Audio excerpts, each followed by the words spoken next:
Welcome back. It's a Monday morning. You're hanging out in the break room. Rochester's Classic Rock 96.5 WCMF. How's it going, buddy? Pretty good, buddy. How's it going, female buddy? Doing good, buddy. 24 degrees right now. Going to get up into the mid-50s today, which will be nice. Yeah. Break from that brutal weather over the weekend. Okay, I am back in studio live. Great to see you guys. Good to see you back. By the way, thanks for Tommy walks in, looks me in the face, he goes, "Yeah, you still look like hell." Oh, I was going to say you look alive today. You look drawn. Barely. Well, yeah, I lost. Like your face is really getting narrow.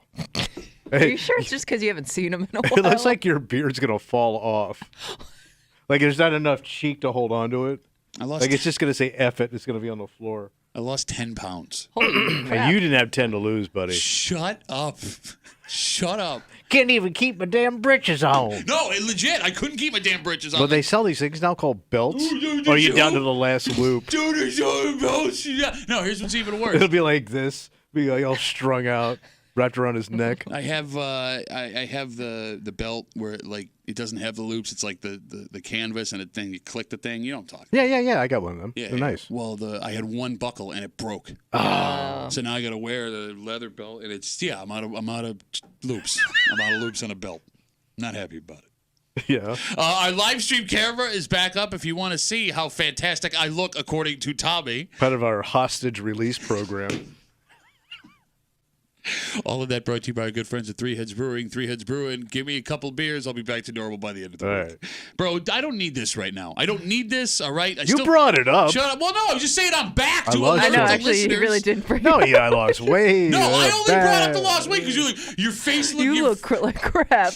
Your beard looks like it's going to fall off your face was your quote. No, man, I'm like you, man. I start going stir crazy, and I wasn't able to leave the house all week last week. Yeah, you had a long stretch. I didn't want to get anyone else sick. It's rough. So Saturday, I'm finally good, feeling better, right? And I want to get out and do something. So we got some errands we got to run, and because hockey season never ever ends. Yeah. Right. My daughter's season is over, but now it's time to prepare for tryouts. And For next year. Yeah. Tryouts are in mid-April.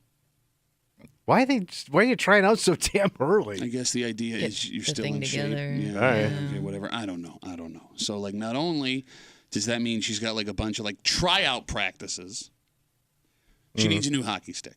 Okay. And I have done a pretty good job. She's 13 up to this point of avoiding spending serious money on a hockey You stick. say these sticks are major expense. Yeah, let's put it this way. The top end sticks are $400. God damn, man. And that's what my daughter thinks she's going to And get. they break pretty easy, right? My daughter's never broken a stick. All right. Damn it. But yes, there are guys listening whose kids will break 2-3 sticks a season, and you got to hope they break it while it's still in warranty. If not, you're out $300-400. So I tell my daughter, because she's now reached the age where it's real hockey time. All right. We'll invest in a legitimately expensive stick, but there's going to be parameters. I'm not going to spend more than X amount, and we're going to do this together. I'm not. You got to take care of your stick. Okay. Well, yeah, you do have to take care of your stick. You maintain your stick. Yes, you have to maintain your stick.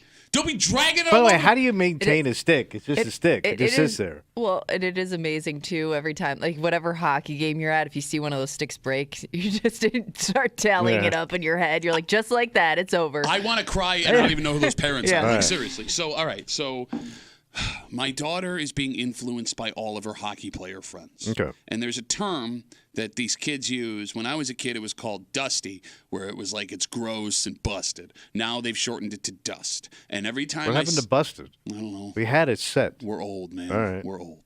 So every time I suggest something that my daughter should get, Dad, that's dust. It's straight dust. Okay. Shut up. That used to mean cocaine, by the way. Now, you kids are really screwing things up. We had it all nice. All right, so what does that mean now? Dust is. It's, So that means you don't want that yeah, stick? you're gonna get made fun of. It's dust. It's poor. Okay. So you got to go top shelf. So that's what she thinks. So luckily, I separated her from her friends. And it's just going to be her and I in this hockey store. We're going to figure it out. Well, lo and behold, we get in there. We're having a discussion about sticks. And she wants the most expensive one, $409. And that ain't happening. Right. That is not happening. But I'm trying not to be a dick about it, right?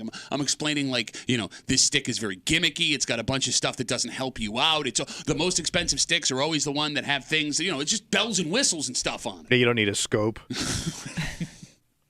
So I've got her convinced. So this stick is $409. Right. I've got her sold on the $209 stick, Which is still yes, Yeah. money I know. What a range. Yes. for a piece of wood. No, well, I mean it's I fine. know. Oh, it's graphite, and it's really weighted. Well, I would love her to play with a wooden stick. Those things are like $30. So what do they make them out of now? I don't know. Like do they make tennis rackets? Whatever the spaceship's made out of, probably. No kidding. Yeah, spaceship stick. I don't know. So it's done. We're done. We've got the stick in our hand. We're good to go. The worst possible luck of all time. What happened? 3 of her hockey teammates coming from their spring hockey game. Oh, the squad showed up. Yeah, no, the squad. The dust squad. The dust squad walks in while we're shopping for a hockey stick. Oh my God, what are you guys doing? And I knew it. I knew it the second they walked in. All of the headway I had just made was gone. Right. Because now my daughter's like, which stick should I get? So now they're all, of course, they all immediately go to the $400 Top stick stick. section. And now you want this one, and my sister has this one, and I got this one, and da-da-da-da. My daughter is coming to me with $350, $395, $409. I'm like, no. It's like a game show. Bro, and I don't want to embarrass my daughter in front of her friends, right? So I'm Gotta trying. subtly work the advice in there. Yes, I'm trying to be cool, but it just ain't happening. And then it gets to the point where my daughter even backs out of the conversation. So now I am having a discussion with 3 girls that are not my daughters. Yeah. And I love these girls. I've played hockey. My daughters have played hockey with them since they were little. So I look at them like my daughters. But it degenerated to the point where I am arguing with 3 girls that are not my daughter about how this stick is too expensive for my kid, despite the fact that it's everything else is dust. So how'd you end up? I ended up talking her into the $209 stick because I wasn't buying a $400 stick. It just wasn't happening. But it is obscene. It is obscene that it's even an option for a 13-year-old kid to buy a $400 hockey stick. So do her friends have these sticks? So one of her friends, it's funny, the parents told me their kid went on a study overseas program. Oh, that kid's got the stick. But that's just it. She's learning slap shots in Czech Republic. They felt bad, so they were like, okay, we'll buy you the expensive Wait, they hockey felt stick. bad because she had to go overseas? No. Yeah, Her but- sister was the one that went overseas. She didn't get that trip, so they bought her the expensive hockey stick. So, Oh, you're so screwed. if you buy the expensive one once, do you have to keep course. buying the expensive one? Because eventually, that sticks. You're So gonna let's say, need how a do new women stick. work? If you buy them expensive stuff once, they're pretty satisfied with that for the rest of their lives. Okay, Like, you that's- know what? From now on, bargain. No! Y'all just keep shooting for the stars, man. You would have to do the same thing with your son. No, you don't. No, I mean, she's right. I think Yeah. once you step up to what like are you that. talking about? But he might go to the NHL. No kids go. How many kids are going to the know. NHL? A couple from around here, you told me. There's been 500,000 hockey players through Rochester in the last 40 years, and 5 of them made the show. Pretty good odds. Not really. Not really at all. In fact, and 3 of them grew up in the same neighborhood. So, what do you do? I buy her the $209 The busted stick. stick. Yeah, well, no, but it's a really good stick. It's a good stick. Yeah, what hearing do you think? dusted, Because I know nothing. I've never played hockey, so I don't know what the difference is. But does a $200 difference? How different does that stick feel with a $200 price increase? I'm going to put this the most polite way possible with my 13-year-old daughter. In the right hands, there's a difference between the $200 and the $400 All right, stick. The hands we speak of in this moment do not require a $200 difference in stick. And look, I say that for myself, too. Whether I'm playing with a $100 stick or a $500 stick, the same thing's going to happen, right? It's not like that $500 stick, all of a sudden I'm out there with the Flying Gianta brothers and I'm keeping up with it. But here's the thing. I tell this story because hockey is my family's world, right? Sure. It goes with every single piece of equipment for every kid that plays sports, whether it's baseball or softball with the bats, whether it's lacrosse with the stick or the helmets or the shoulder pads or the gloves, right? Even baseball with the gloves, volleyball with the shoes, basketball with the shoes. It is disgusting how these companies know that parents will eventually, at some point, just go, fine. Yeah, because these companies have had, 100 years now of high school sports to figure out how to play you and get all your money. And they do it. And they know exactly what they're doing. Man, I look at hockey and I go, this is ridiculous. And I didn't play baseball past Little League. Yeah. But if that new Dix they have out. And Oh, yeah, the thing's a castle. So, like, just, for S's and G's, I was walking through the baseball bat section one day. Which is its own massive store on its own. Oh my God, how do you parents do that? How do you parents? Because they have do they have a batting cage? They have a batting cage, yes, Yeah. where you can test out the bats. But these bats are $300, $400, $500, and we know a guy whose son plays travel baseball, and the bats lose their pop after a year. So you have to buy a whole new bat.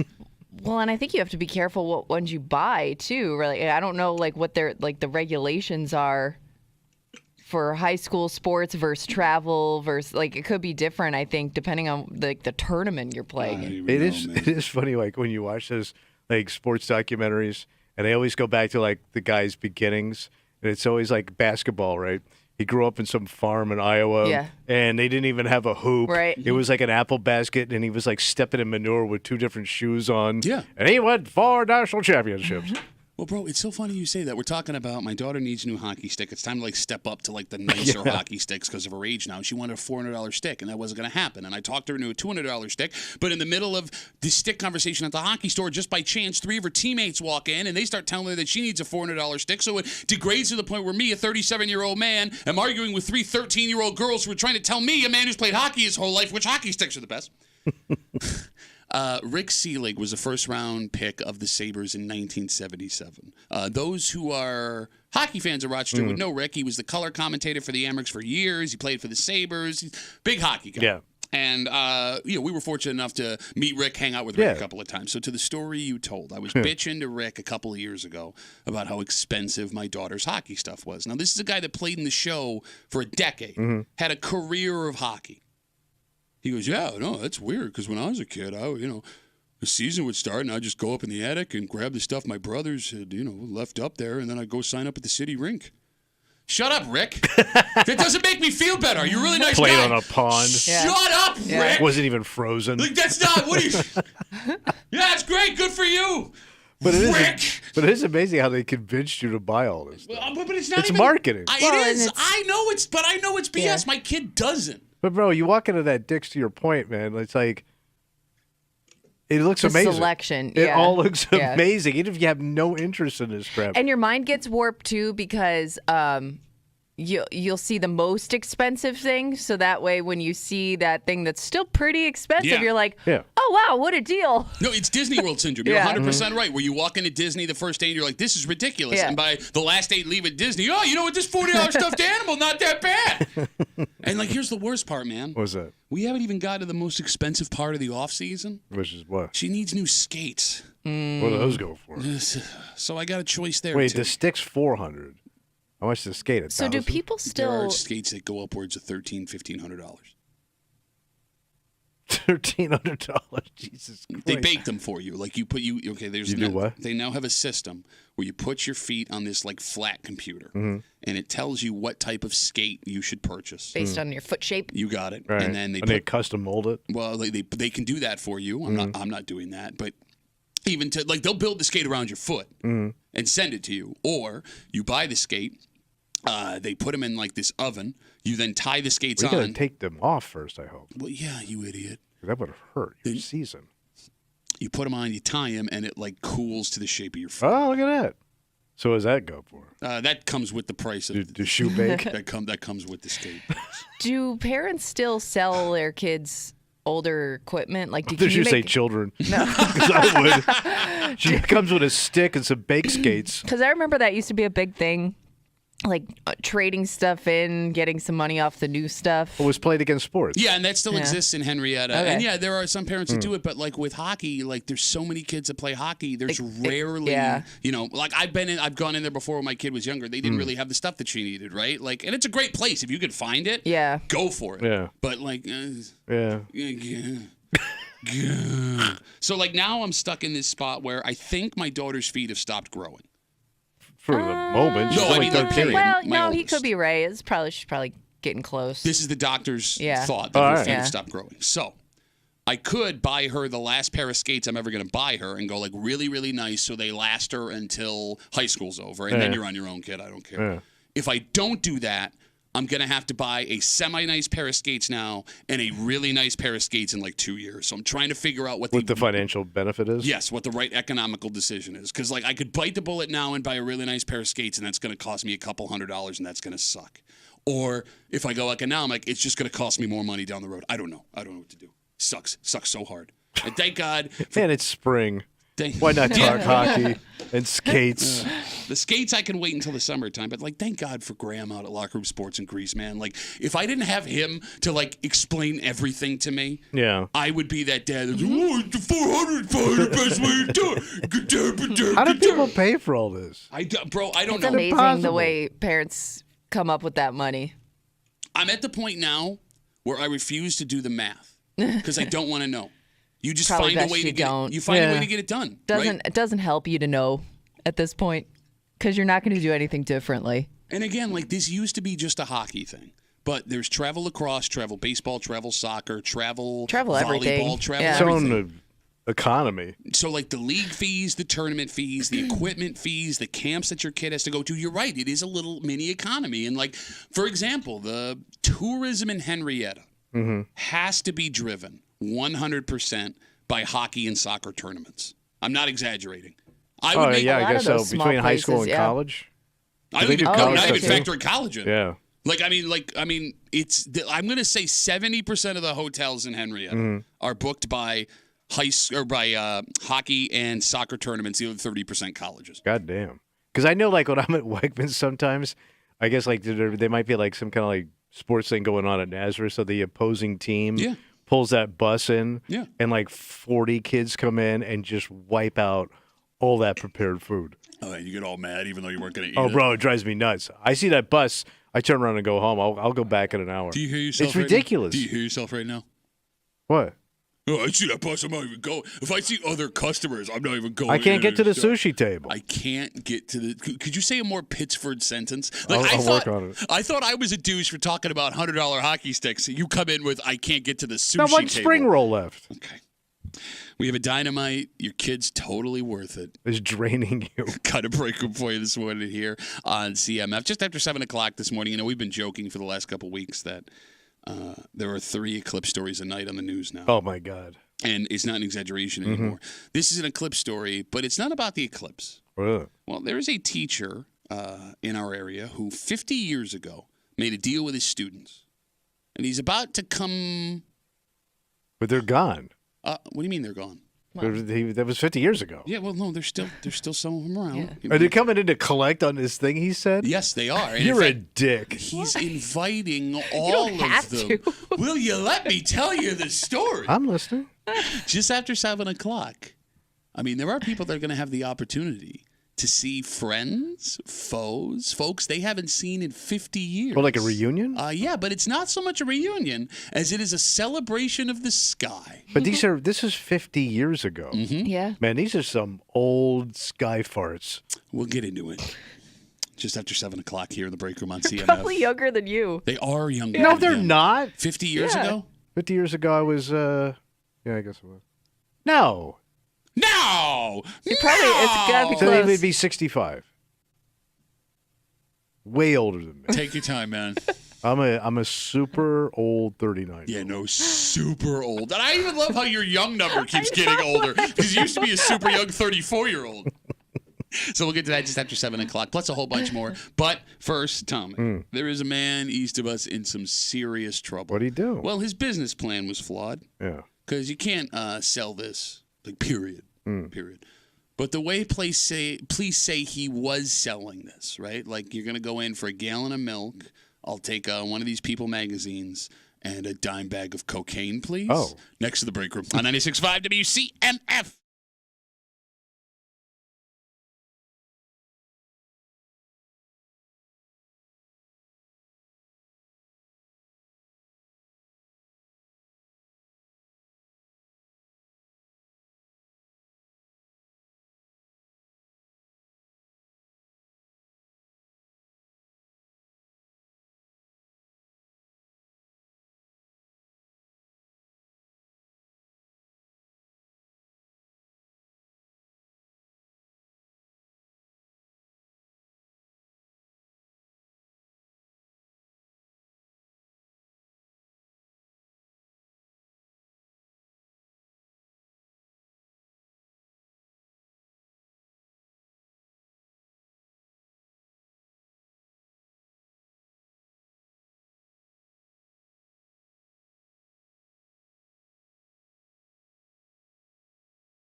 there are some places you need to go to special stores to get what you need. Oh, yeah. For example, like you can't buy liquor at Wegmans. No. That would be illegal. In fact, you can't buy this anywhere because wherever you sell it is illegal. Okay. Which is why, if the allegations are true, this man had no chance of getting away with what his alleged plan was.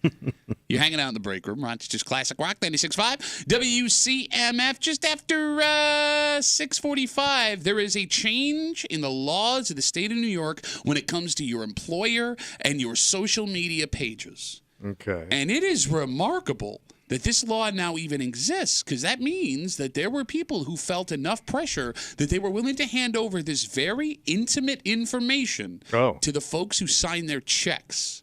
We'll tell you what it is just after 6:45 here in the break room on CMF. A man just east of us has been arrested. What did he do? Police say the 44-year-old man was arrested after a search warrant of his gas station. And they say he was openly selling cocaine right to customers directly over the counter of his storefront. What do you think, it's the 1970s? Police say when they got inside the business with the warrant, they seized cocaine prepared for sale, drug paraphernalia, cash, and a large amount of unregulated cannabis products. Okay. So this dude, if the allegations are true, he's in serious trouble. Quite the operation. He's being charged with felony criminal sale and criminal possession of a controlled substance. So you see where your problem was here, Tom. Yeah, a little bit. The old pump and blow. Yeah. I mean, selling cocaine in a gas station over the counter out in the open. Yeah. It's a pretty ballsy move. Because if the allegations are true, how the hell did this guy think it was going to work? All it would take is a single person to open their mouth. Right. And the game's over. Yes. You get a lot of traffic through there. Or somebody to see it when they're in there. Yes, exactly, right? Or somebody telling someone after they were told, you can just go buy cocaine at this gas station right over the counter. I'm almost impressed, if the allegations are true, that this guy believed he could get away with it. I wonder how long he was doing it for. Yeah. So that we don't have here in the story. Like, because did he if that was build my up supplier, I'm pissed. Yeah, because you could get gas and One-stop shopping. Gas and gas, Little baby. extra stuff. Slim Jims, blow, I'm out of there. But like Get my scratchers. part of me's like, I imagine this guy sitting around his house thinking, like, wait a minute. What if I just sold cocaine over the counter? Like, nobody had that idea before. It wasn't just a terrible, terrible idea. Yeah. I'm also dying to know what his setup was like, if the allegations are true, inside of this gas station. Like, was it on display? Couldn't be. Okay, you're right. You would think couldn't be. So it had to be, you had to know about it. But here's the thing. You say couldn't be, but if I told you there was a man selling cocaine over the counter of a gas station, you would also say couldn't be. Yeah. Right? My fear would also be, if you're the owner of this gas station and let's say something happens, like you get robbed, like there's stuff that could go down in that time. You're going to call the cops because they're going to come look at all your stuff. Well, I'm guessing if you get robbed, they're taking all your cocaine. So you don't have to worry about I don't that. know. Like, what if they're just robbing you for money? Okay. Yeah, they wouldn't don't know there's know. cocaine there. Yeah. Fair. To your point, you'd have to definitely stash Yeah, that. like they're. You'd have to stash it before the don't look at cops the come. surveillance footage, though. Well, no, but to your point, like if you had surveillance photo, there would be surveillance photos of you moving the cocaine where the cops couldn't find it, right? Yeah. You'd have to swallow it all. That would be awkward. Yeah, you hope it doesn't explode and you die. Yeah, you don't want that to happen. Phone number is 252-WCMF, 252-9263. I guess the most bothersome part of these allegations, this man just east of us allegedly selling cocaine over the counter at his gas station to customers. Cocaine is not hard to sell. It kind of sells itself. Yeah, absolutely. With the right people. Yeah. I mean, this isn't like a cut of meat where the presentation matters. Like, this guy had no reason to sell this over the counter of his gas station. Like, these deals could have gone down off-site where things would have gone much less suspicious, also potentially less dangerous for the people that had no idea that you were selling cocaine out of a gas station that maybe you were just getting milk and gas out of. Did they say he owned the gas station? Like it's his gas station? That's what I thought you said. So that, a 44-year-old, that I don't know. It sounds like he might have been the owner. Okay. But to be fair, it doesn't definitively say that in the store. You think this was an employee just working selling coke? That's what I thought. Like, when he was working, like people knew when he had that shift, he had coke on him, and you could buy it off him. But it says they also seized all this other stuff inside the store, the unregulated cannabis products and things like that. So he had a nice little setup there, yeah. But I guess having unregulated cannabis products doesn't mean you're also automatically selling cocaine as a store. Yeah, that takes it to the next level. I'm confused. So to your point, I would think that most of these people are regulars for you that are buying the cocaine. Oh, yeah. Because it's not like an impulse buy for people. Hey, while I'm getting gas, let me try that coke back there. I don't know. Grab a gram. There are some people that have. And how would that conversation start? So. Well, but because you would have to know that it's there. Or somebody would have to let you know that it's there. I guess you try and squeeze it in with the rest of your conversation. All right, I'll take $10 worth of scratchers. Let me get an 8-ball of Coke, a pack of those Camel Menthol Silvers, and a Slurpee, please. There you go. And then you just stand there and look at him in the face. That's a nice purchase right there. Kimmy, you say cocaine's not an impulse buy. If, in theory, the cocaine is on display, I mean, Tommy, there were people who did that stuff back in the day. You'd buy gas station cocaine. Where would you feel comfortable buying cocaine where it wouldn't be? Well, that's what I mean. I would think you would know somebody who knows somebody, or you'd have to know that guy somehow directly to trust it. Mm-hmm. I think you are overestimating people who buy cocaine and where they're willing to get it from. Because, you did coke back in the day. I tried it. Yeah, it was too expensive. But yes. I mean, it sounded like you were like, hey, I got to seriously vet where this cocaine is coming from. No, but you always got it from somebody you knew kind of did cocaine. That was your connection. Yeah, would you buy it over a counter from a stranger? In the Deep South, yeah. Southern convenience store, you could get anything you wanted. It's funny, too, what a generation... Gator eggs. What a generational thing cocaine is, because I was always afraid to try it. I didn't want to be Len Bias and die immediately. I was convinced that was going to happen, right? And Kimmy, you're not a cocaine person. All the kids our age were hopped up on Adderall, so that was their cocaine, I guess. In my head, and I don't want to speak for you, Kimmy, but cocaine was one of those bridges you didn't want to cross. Yeah, it was the scary step where you have this just laissez-faire, laid-back attitude about cocaine. I was amazed at how many guys I knew did cocaine that couldn't afford it. But that was their drug of choice. I can remember a guy, I told you, I had a buddy of mine one night. He partied with this dude. He woke up. He didn't have a television set. And his girlfriend goes, yeah, you did so much cocaine, he took the TV till you pay him. So he literally unplugged his TV, said, put it in his car and went home. So you got that going for Had collateral. And I love Kimmy's, but can you trust who you're buying your cocaine from? The guy took the effing TV. But you owed him money. Yeah, but you had a relationship with that person. 252 WCMF 252. Wasn't the overnight gas station attendant. How do you know he's not taking your TV? All right. A 44-year-old man just east of us was arrested after police say he was openly selling cocaine to customers directly from the storefront of a gas station. Police say when they got inside with the warrant, they seized cocaine prepared for sale, drug paraphernalia, cash, and a large amount of unregulated cannabis products. He's looking at some serious trouble.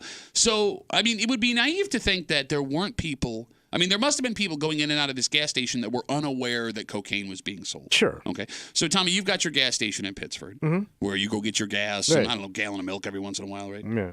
If you found out that gas station was selling cocaine to people, would you think that story was cool or would you be horrified? I wouldn't be horrified. I'd just be shocked if somebody would put themselves at risk like that. Okay. But I wouldn't stop shopping there. Would you think you wouldn't stop shopping at the cocaine gas station? No. I'm not buying it. What do I care? Okay. Well, it brings a new element as to who may be coming. But if I don't see, if it looks normal to me. Okay. And by the way, what element? people that do cocaine look like me and you. They look like you, not me. I don't do cocaine. Really? I don't, what? Scrawny ass boy. Look like you haven't eaten much. I haven't. I had the flu. Totally. You look coked out this morning. Well, thank you. I appreciate that. I would love some guy. You got both look like the before and after cocaine use. No, but it wouldn't bother me. To me, I'm not. I don't think cocaine's a big deal. Okay, well, cocaine is a big deal. People do die. I know. People die, from bananas. What do you? But think of the guys you know that. How much potassium would you have to eat to overdose on a banana? Who slipped? No one's ever. A lot of fat guys slipped the bananas in the 20s. There's footage. Think of the guys you know that did cocaine a little too long. And where they're at these days. So I only know of all the people. All right, but I only know two people in my entire life that died from cocaine. That's a lot of people. That is a lot. That is not a lot of Like people. straight up from cocaine. Yeah. Well, one because of a cocaine situation, the other one from straight cocaine situation, he calls it. Yeah. Okay. There was a disagreement, and then it ended poorly for him. All right, let me put it this way. I don't have one thing in my life where 2 people have died from it that I know. Oh, really? Name one. I got friends that died from alcohol. No, I haven't been alive that long. Yeah. Well, you stick around. No, but it I'm gets saying, interesting as you age. for you to sit here to be like, I only know 2 people that have died from cocaine. That's a lot of people. I guess. Okay. But there was just a lot of open. When I was a kid, You're just saying it was so prevalent that, like drinking and driving, partying, yeah, of all the risks. underage partying, all that stuff was just pretty much wide open. I told you, drunk driving was looked at differently when I was a kid compared to now. Yeah. No, I get it. I understand it's a generational thing. It is just still bizarre to me that even at your age, with all the knowledge that you've collected over the years and things that you've seen, that you're still like, cocaine. Hey, it built Miami, man. Yeah, thank God. What would we do without Miami? Yeah, you wouldn't have the Dolphins. It is astonishing that the state of New York had to come out and make this a law. Oh. Because you would think if an employer asks an employee for this very intimate piece of information, and I don't think we realize how intimate it is until we'll have this discussion, they'd laugh right in their face. Oh. But the fact that this law now exists gives us the idea that people are a hell of a lot more willing, if they think their job is on the line, to surrender this password than we would have thought. Damn. And we'll tell you what's going down next here in the break room on 96.5 WCMF.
Social media is one of the last true private areas of our lives. Yeah. Folks protect those Facebook and Twitter and Instagram passwords with everything they have. And because of that, a new law in New York State is going to ensure the people who pay you do not get to ask for that information. Oh. Because apparently that was a thing. Oh.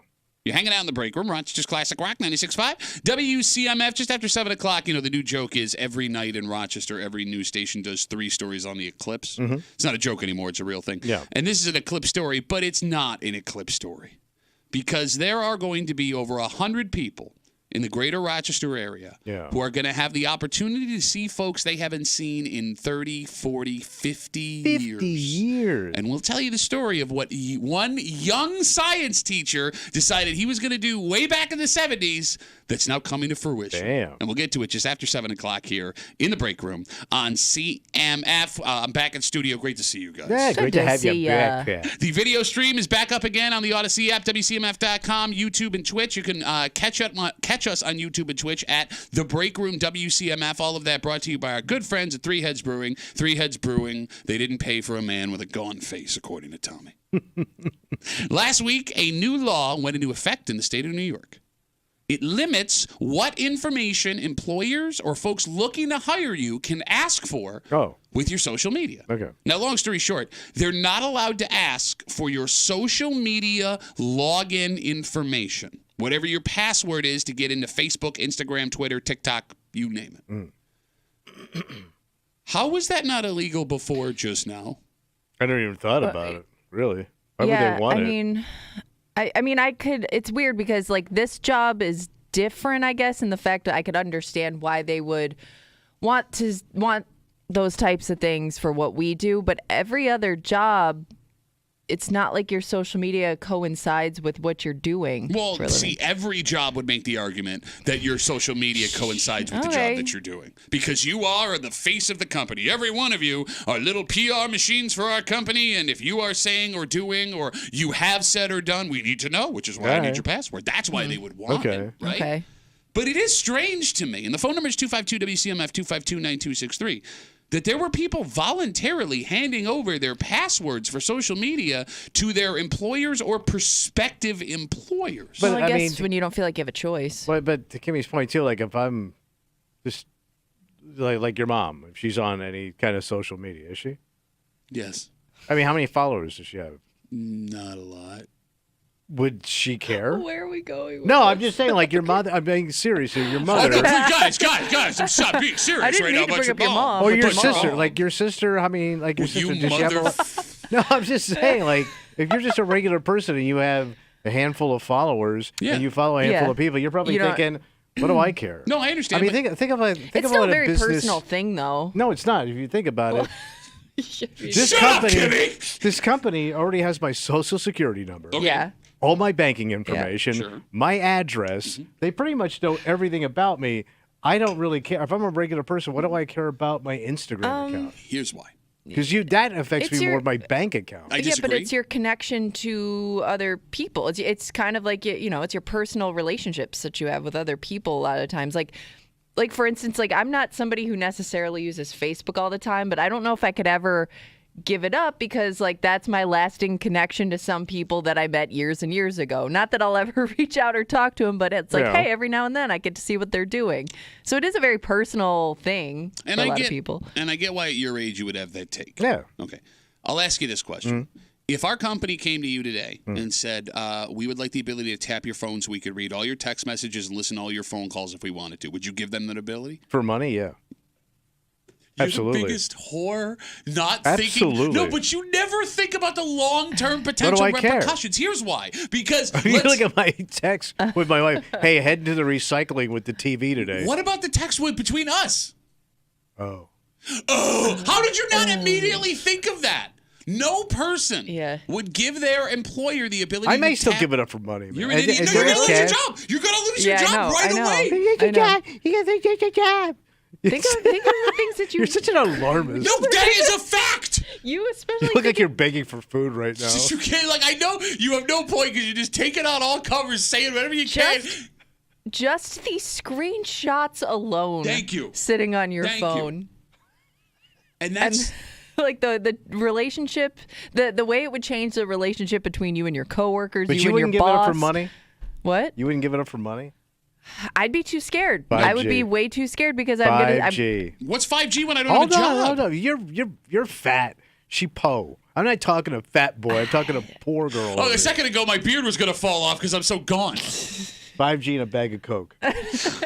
No, I don't think it's too much of a risk. I'm sold. You're an idiot. And we'll tie it back to my mother and my sister. Right. You're right. My mother has, what, 50? A very small social circle. Yeah, 50 followers. It's probably all people she knows from back in the day. But I don't know what kind of messages she's sending back and forth to people. I don't know what she's saying about her employer, her family, her friends. And would you feel comfortable talking to someone that where you knew that their employer could see absolutely everything that you were saying? Maybe if I was younger. For a guy who runs his mouth nonstop 24/7 about all of the people he knows, you're sure nonchalant about protecting that information. I guess I just want money. You're an idiot. And what makes you think they're going to give you more money? This could be a give it That's to what me. I would do it for. Money. Okay. Or leverage. Your social media. And again, well, hold on. Leverage? You think you're smart enough to leverage anything? Hell yeah, you, man. You haven't Leverage, baby. You haven't gotten a promotion in 3 decades. You're going to leverage this? You moron. 252 WCMF. Last week, the state of New York made it officially illegal for your employer or prospective employer to ask for passwords to your social media accounts, your Facebook, your Instagram, your Twitter, your TikTok.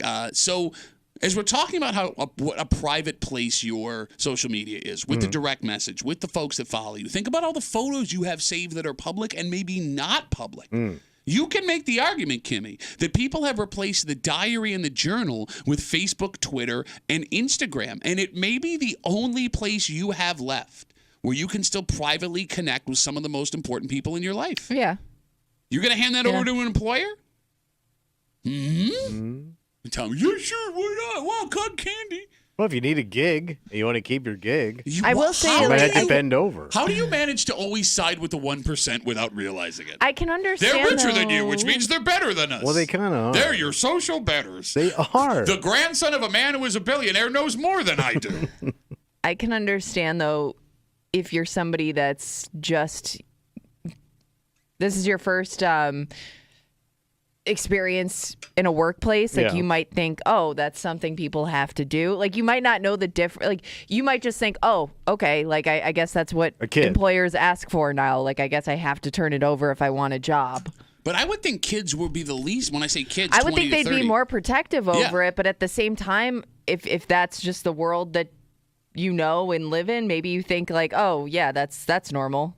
So to be clear, this new law just covers private stuff. For example, if you have a public social media account and your employer or a place that wants to hire you finds it, they can go through it to their heart's desire if it's set to public, right? Yeah. It's the passwords that are the issue. And now that we bring this up, I guess it makes more sense that some employers would want this because if you have a private social media account, I can get in it. and they want to go through and make sure that you haven't said anything disparaging or done anything that could eventually hurt the place that you're working for.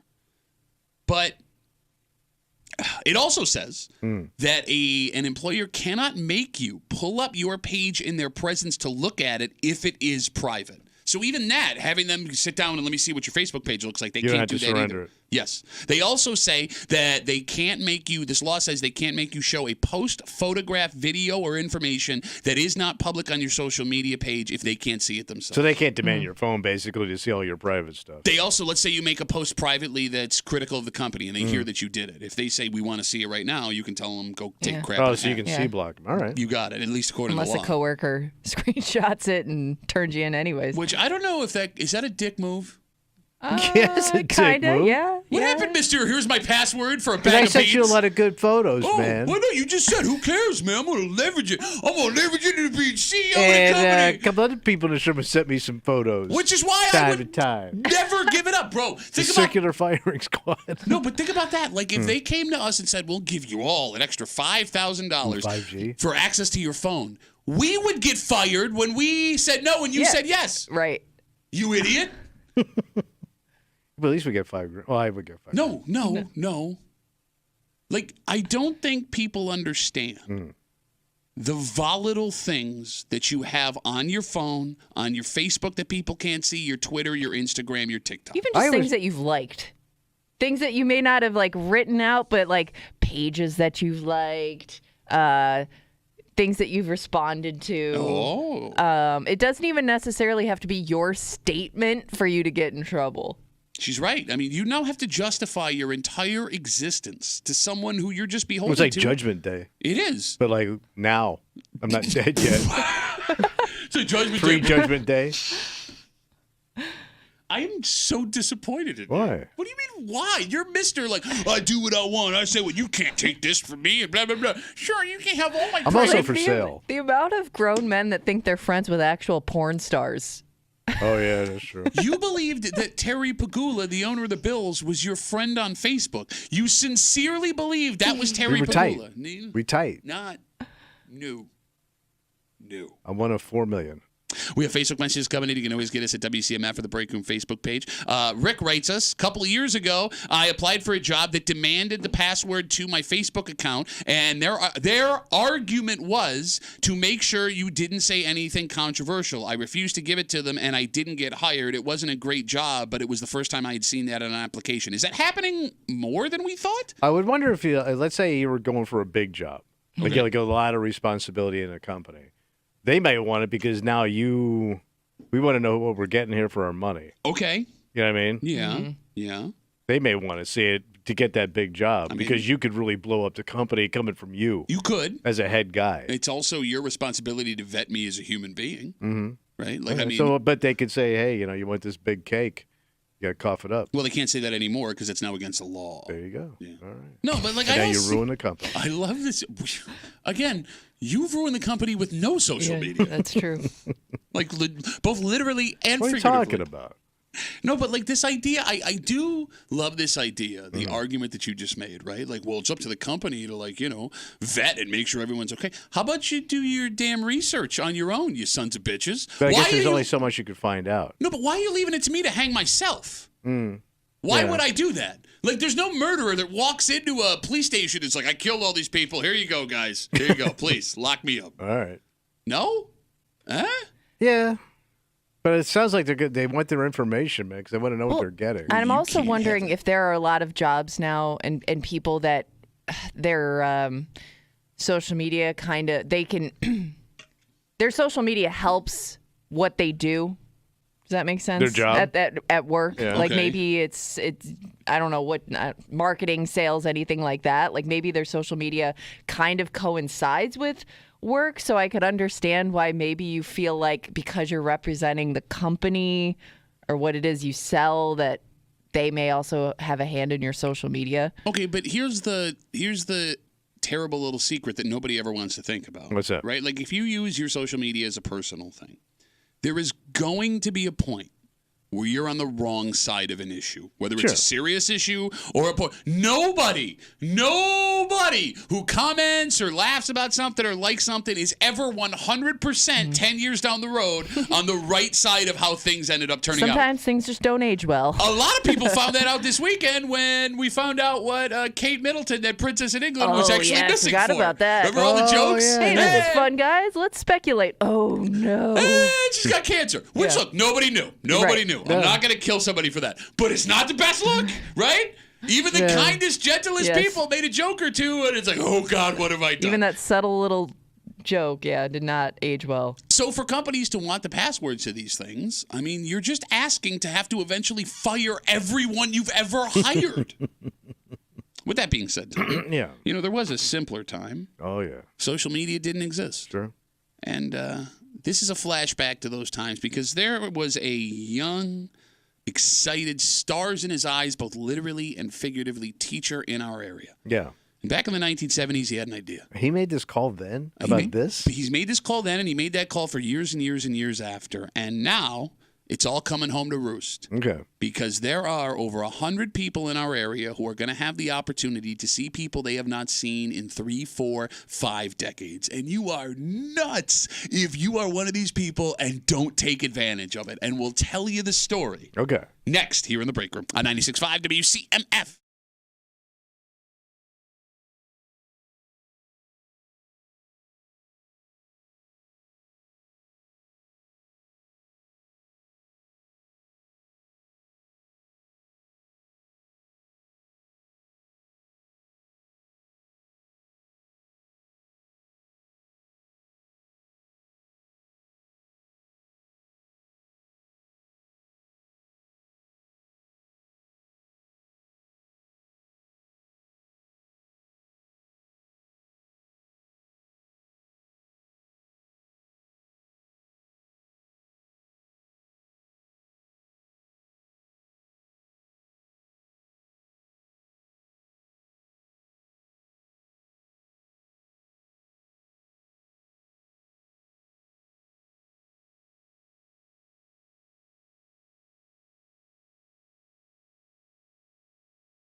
This is an Eclipse story, but it's not really an Eclipse story. Oh, what is it? Well, there are folks getting together, and they won't be doing it so much for the sky, but more who else could show up to the party. Oh.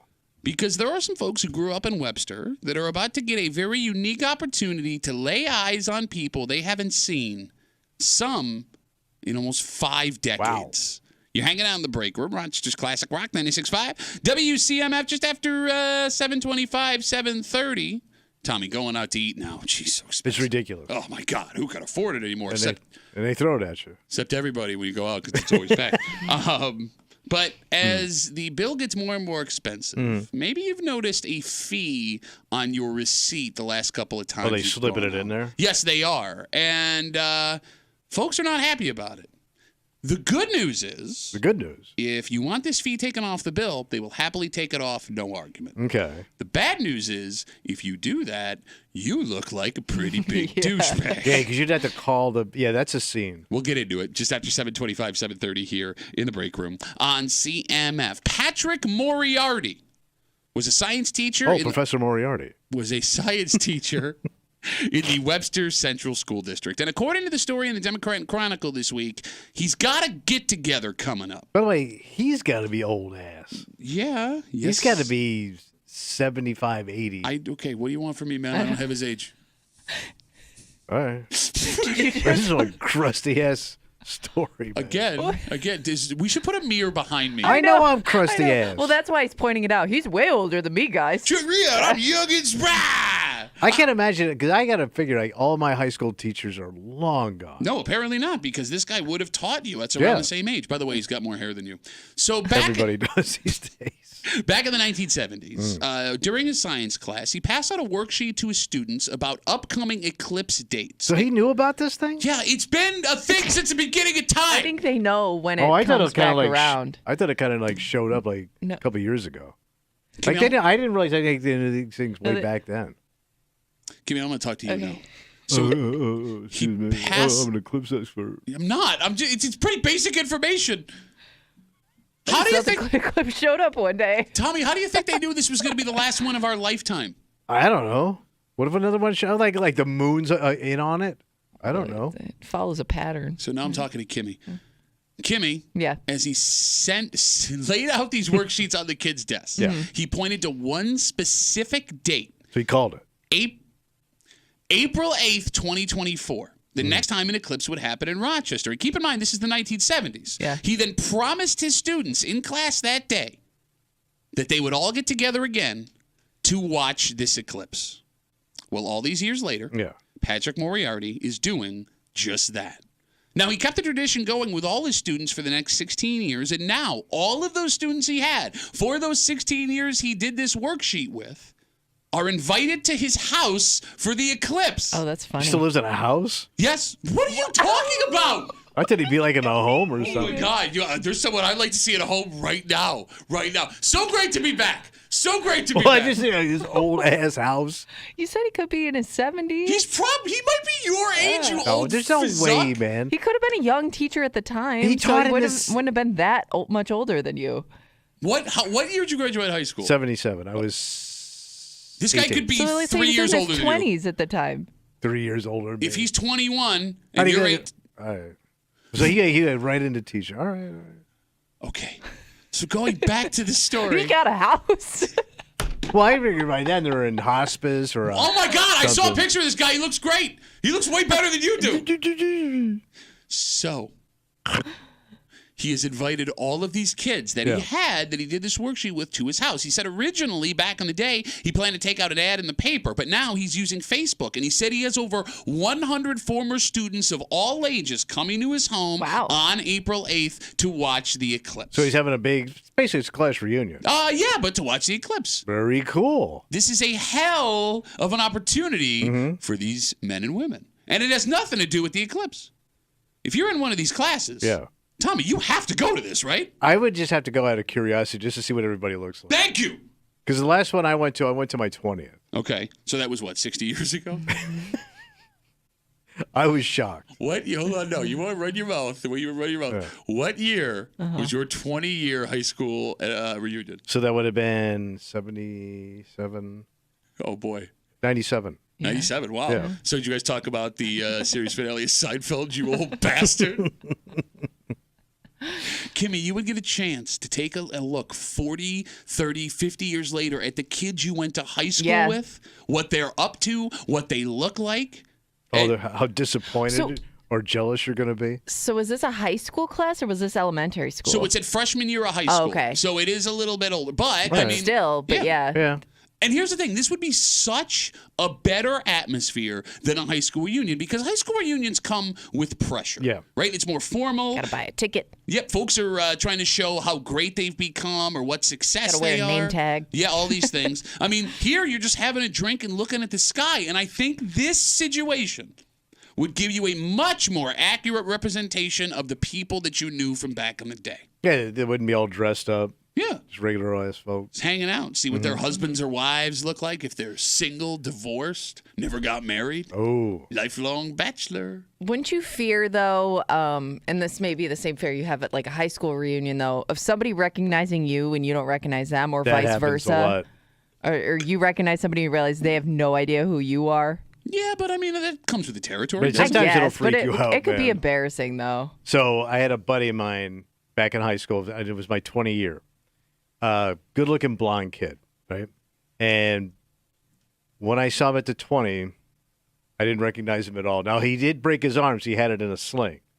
But that I wasn't the didn't recognize worst. you with that broken arm. Well, it kind Hey, of you didn't throws you off. graduate with a broken arm. It kind of throws you off a little bit. But he'd also gained 50 pounds, and he was bald. Okay. So he went from like long blonde hair kid in the 70s. He looked like, who's the quarterback for Jacksonville? Trevor Lawrence. He looked like that kid. Same style hair. Now bald and put 50 pounds on Trevor Lawrence and break his arm. Yeah, but you sound like Why a the mob boss. broken arm Put thing? 50 pounds on him and break his arm. Few people would like to see that kid's arm broken. But you know what I'm saying? Like, that would shock. You could be shocked. And I told you, like, the hottest chick in our school. And she had the biggest rack. And she plumped up to 300, bro. And you took satisfaction in both of those things. Of course you do. Okay, Everybody does. That's so- why you.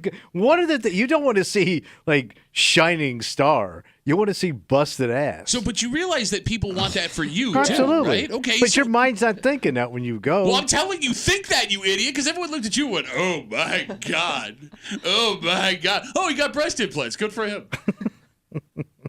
All right. The phone number is 252-WCMF, 252-9263. As we talk about Mr. Moriarty on Webster, he taught for a little while at Victor as well, inviting all of these students from the 70s and 16 years on to his home on April 8th for the Eclipse because of a little worksheet he did back in the day. Are people still going to high school reunions and things like this? Because, Kimmy... Well, you have to rely on somebody to plan it. And I guess if you don't have anybody to do it, it's easy to fall off. Well, I've worked with you guys for what, 8 to 10 years? Yeah. And neither of you have been to one. I went to my 10-year, I think. You did? Yeah. Just it was like a casual. I think I went to the 10-year, or was it 5? You would I think remember. it was 10. Yeah. So, Kimmy, your 20th is coming up fast because you Yeah, old. it is, it is. You old. Yeah. You planning on going? Because you I and your don't husband know. went to high school together. High Yeah. school sweethearts. Oh, my Yeah. God. And it that's worked it. out well for Like- one of you. So, yeah, we didn't date in high school, though. I love how she has to throw that in there. We're not high school sweethearts, guys. Well, I'm we knew just each saying. I other. don't know. I went around the whole world and I couldn't find anyone better than in my backyard. Oh, I'm Kimmy.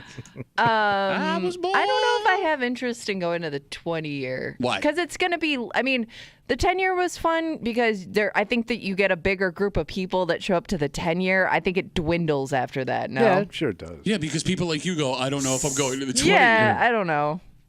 Because like my 20th is coming up this year, and I haven't decided if I'm going. Yeah, but you have really positive feelings for that school. Why wouldn't you go? Well, because You go for every other Yeah. thing. Well, my kids go to the school. No, but you've been But to that things may be before why your he kids went doesn't there. go because he's already there all the time. Yeah, I mean, it's not like a blast from the past where I'm walking around this high No, school. but you would see your friends and stuff. Well, yeah, I mean, what's friends really? You tell me, man. No, but I'm saying, like, would you consider 20 years later people you went to high school with your friends? I mean, friends I'd want to see. Yeah, maybe. I mean, Are you that sad where you think people you haven't talked to in 20 years are still your friend? He's still my friend, guy. You're like that guy who kind of knew that kid who, like, Yeah. you had history class who, like, played Major we sat League next to each Lacrosse. other. I got a friend who plays pro sports, man. It's cool, man. Like, would you want to see like some old chick you dated? Well, I think that's why. Really? Yeah, I was gonna say I think that's where Facebook and Instagram kind of take the fun out of that kind of stuff, because I already know what most of those people are up to, what they do, where they live. You know, if they have a family, I already know a lot of that information. I didn't think of that. Not to mention, man, like even if I didn't know that information, you really want to see what the women you look like ended up turning out to be? Because I'll tell you. I did. I saw them. Spoiler 20 alert. years. Spoiler alert, it's never good. No, of course not. So why do I want to be dragged through that? I'm sorry what I did to you. There's always some kind of like curiosity, though. Kind of gets you. But with the curiosity comes the obligation of having to like talk to people that maybe you don't want to talk to, right? Have conversations with folks that don't know when to end conversations, right? Because you are obligated, just being in that room, to speak to everybody that comes up and talks to you. I guess it's worse for you too because you live here. Because I didn't live. True, that's true. So that was a one and done where you could run into these people again. I wouldn't. I wasn't going to. That kind of helps. Like, I mean. 252 WCMF, 252-9263. To Kimmy's point earlier, do people not want to go to these reunions and get-togethers now because they are aware of what everyone else is doing? Or is it because you're a little ashamed of how your life turned out? But that never stopped people before. But maybe you didn't know how bad. You didn't have a way to compare your life to everyone else's. You could also lie back in the day. You can't lie now, man. It's way too hard to lie about your success. And your kids and everything else. Because it's all out there. Well, I mean, to be fair, when it comes to social media, you know, we were just having that talk about sharing. You can lie on social media, to your point. You can share up to a point. You can make things look better than they actually are. I mean, look, there's the lives that we know our friends and family live on Instagram and Facebook, and then there are the lives we know that they actually live. So maybe seeing these people in person will give you a more accurate representation of how things are going with them. But like the fact that you're cheering for people to have failed and put on weight and gotten ugly. That's a terrible, terrible thing. I think there's more people in my camp than y'all's camp. I don't disagree, but maybe it means we should stop doing high school reunions if the only reason we're going is to see, look how busted you got. Check it out, busted. But then there are those occasional like glow ups too, where you don't recognize somebody because they just bloomed later in life. Yeah. It's always the chicks that were in theater. Am I wrong? Well, you went that one fast. I don't know. I guess I never thought about it. We didn't have theater. In the Christian Southern School? I can't imagine what that theater was going to be. No, but Kimmy, think about it. Nice to do Song of the South. Right, you think of those girls that did like theater that nobody paid attention to, and all of a sudden, like their bodies grew into their faces. You know what I mean? You know what I mean when I say that. The skinny girls. Well, the skinny, awkward girls I don't know. probably grew up to be better looking. I think that's a fair statement. Yeah. But it's always growing into your face. Like your face is a size and your body didn't grow into it, and you grew into your face. All right. And So that's you're a going for the compliment. hot chicks. What's that? Oh, man, you filled out nice, honey. Man, your face does not look as large as it used to. 252 WCMF. Going back to the story that kicked this off, again, we're talking about a man named Patrick Moriarty. He was a science teacher with the Webster Central School District, worked in Victor for a little while, and according to a story in the DNC, he would pass out worksheets to his students about the upcoming eclipse dates, and he pointed out one specific one every time he handed out the worksheet. April 8th, 2024, the next one, it'll happen in Rochester. And then back in the 70s and the 80s, he told these students, when this eclipse happens, we will all watch it together. And the kids were like, well, it's happening. He started a private Facebook group. He's invited all of his old students that he could find, and he says here in the story in the DNC, he has over 100 former students coming back to his house. The other unique thing about this specific story, you're going to get to spend some time with one of the teachers you had from back in the day, which is also super unique. Yeah.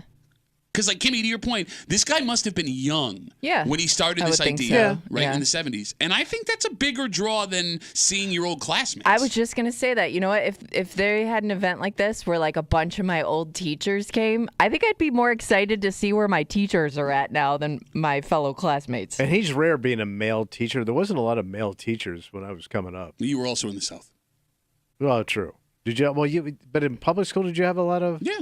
Oh, wow. Yeah. It was a mix. All right. Yeah, I mean, I never, like, when you have this take about female teachers, I had male teachers, female teachers. I mean, I had a couple. Even teachers with chicken pox. No, they did. Well, they're not around. Now it's shingles, man. Well, the pox. It's also funny, too, because as a kid, as a teenager, you don't realize how young some of your teachers were. Because now if I see them, like I don't feel like there's that big of an age gap anymore. Isn't. It may make you feel pretty old. But here's another thing. Going to a 70-something-year-old guy's house, if he's that old, going to his house, you're going to have to get the tour of the house. What? That's weird. Because he's a hobby guy. He's not gonna give it This to guy you. is a total, if he is Sky Guy, he's a hobby guy. He's a science teacher. Oh, my God. Why would the it amount be of so journals he's bad? going to show you. Shut up. Walking What if he has a sticks, telescope? carvings. Carvings? Bro, he's not going to give a tour to 100 people. He's got a carving. He's into carvings. You just want to He's hate got this guy. I guarantee he's got a workshop in his garage or basement. Do you have any teachers you'd want to reconnect with? No, man, I hated them all. Like I used Not, to. not a single one. Nah. Oh. I mean, I've had a couple bosses I liked when I was a kid, but like I can remember like when somebody would go, "Oh man, I feel so bad, Mrs. So and So's out today." I'm like, really? You're sad? Okay. Like she's not here? Like I get having that take as like a 15-year-old. Like that's Southern Seabag. That's totally reasonable. The fact that you're a grown-ass person, knowing what you put those teachers through. Hey, they got paid good money. Not enough on a daily basis. Yeah. For you to be your age and still hate teachers is really weird. But I have friends that are teachers now. I like those teachers. You know you hate them too. No, I just like running your them. mouth. Blah, blah, blah, blah, blah, blah, blah, blah. No, even you. You have said to their faces things like critical things about teaching. I don't get you, man. Your wife worked in the school system. Yeah, she's one of the good ones. Shut up, bitch-ass bitch. Take a break. You have the opportunity to not pay this fee. Okay. Now, it's a fee that is new. Maybe you've noticed it on some bills recently if you've gone out to eat. And it's not monumental. In fact, if you didn't go through the line items of your receipt, you may not even notice. Okay. However, if you are one of these people that decide, excuse me, I'd like you to take this off my bill, which they will do, no questions asked, you might look like one of the biggest douches on the planet. You'd almost have to, man. You have to take it off or have to look like what? You're going to look like a huge douche. We'll tell you what some restaurants have been doing to reward employees at our expense. And we'll get into it next here in the break room on 96.5 WCMF.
This is a brutal story for the everything costs too much crowd. What's going on? Well, seeing this on a bill at a restaurant when food prices are already more than what we expect would be infuriating. Yeah. But at the same time, asking them to take it off your bill might make you look like the biggest douchebag in the restaurant. Oh, you would be. You're hanging out in the break room, Rochester's Classic Rock, 96.5 WCMF. So the NCAA tournament has narrowed it down to the Sweet 16. Wow. And what do you know? So has our WCMF break room bitch bracket as well. How are we doing? Well, we have our Sweet 16 ready to roll. We will get into those matchups. By the way, it gets good now. There are some dynamite matchups. And Kimmy, I don't know where we're going. I don't know where this is going to go. Yeah, there's one or two that it snuck through. I'm surprised. Give us about an hour. Around 8:25, 8:30, we will break down these matchups because there's no clear path to a winner at this point anymore, No. Kimmy. Wow. It's all up in the air, and we'll get to it just after, give us an hour from now, 8:30 here in the break room on CMF. If you've gone out to eat recently, you may have noticed a new fee when your bill comes. What are they whacking you? Are either of you familiar with the kitchen appreciation fee? No, that's a new one. So it's a small dollar amount, and it's always labeled if a restaurant is going to hit you with it. And the reason this exists, Tom, fun fact. So we know that the waiters and the host staff can share in the tips that you leave after your meal. But did you know, in New York State, it's illegal for the kitchen staff to get any of those tips? It's illegal? Illegal. This is according to a story on Spectrum News. So a waiter or waitress, they can't split their tips with the kitchen. This is according to the I story. didn't know that. Yeah. I did not either. I always figured it just went across the house. 252 WCMF. Is that a real thing that restaurants observe? Because I'm really pissed off. I'm doing the gruntiest of the work in the back room, and I'm not getting a tip on it. But I think the argument was, at least before they changed the way minimum wage works, was the folks in the kitchen were getting a full paid wage, whereas the wait staff and the host staff were not. They were relying on tips. I could be wrong. I'm just thinking out loud here. So, to incentivize kitchen staff, some restaurants have added this fee that goes directly to the back of the house. And with the fee being added, it has some restaurant patrons furious. Did they say how much? So it goes, it's a really small fee. Like, is it a the one I percentage saw of the was bill? like $4. Yeah, so I don't anywhere know. from $1 to $4. Like, yeah, it seems like it's a percentage of the bill. Some places just put on an automatic fee depending on where you are, and not every restaurant does this, right? So you have to keep an eye out for it. But here's the thing: What's up? if you see this fee on your bill, and they won't tell you about it, they'll just throw it on there. You can ask for the restaurant to take it off, and these restaurants will take the fee off, no questions asked, no problem. However, you look like pretty big dick asking for $2, $3, $4 to be taken off your bill when it was going directly to the kitchen staff. So you can save money, but at the expense of your restaurant reputation. And I wouldn't go back there anytime soon. I wouldn't either. Go ahead. You might get some added value to that fettuccine Alfredo you eating. Yeah, if there's one person at a restaurant I don't want to anger, it's the person making the food. Okay. Right. Fair statement. Fair statement. The phone number is 252-WCMF, 252-9263. Do you ask for the kitchen appreciation fee to be taken off your bill? Because here's what makes it more complicated. It's a scene, man. Well, I mean, it wouldn't be. No, it would be. They it would may be not, quiet. they're not going to put up a fight, but I mean that I'd have waitress to call or you waiter back. knows. Yeah, I mean, yeah. I had to put on my reading glasses, point it out, ask you to explain it to me. So you're happy to pay the extra money? Oh yeah, I'm not doing that. No. You didn't answer the question. Are you happy to pay the extra money? I mean, yeah. Okay. So I mean, to me, that's the hardest part of that job is cooking. listen to you pandering. Schlepping it is way easier than cooking. Oh, yeah. you think that cooks have it harder than the wait That's way staff more do? dangerous. Okay, but I mean, Yes, you don't get skin grafts serving me a drink. Dangerous. Unless it's a flaming maybe. mo. But you know what I'm but saying? You're not Like dealing with people No, and just hot complaints. pots, and- knives, and pressure. Pots, Knives, and Pressure, my favorite Bowie album.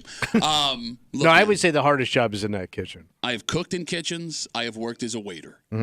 I would take cooking 100 times out of 100. Because she's right. Kimmy's right. Well, you're also not a pleasant person. Says the most pleasant man I've ever met. Dealing with the public is It's tough. the worst. I'm not saying it ain't, but those guys, I mean, if they're not getting tipped, that sucks. Okay, well, I mean, that's just how it is. I mean, it's how it's always been. I did not know that. Neither did I, but I no. support my I brothers in always the thought kitchen. like they got a percentage of the tips, whatever I did that too. was. Yeah. And I'm not going to bitch over $4, man. Okay, well, listen, Pittsford, you can afford it. Some people can't. Bro, I'm worth tens.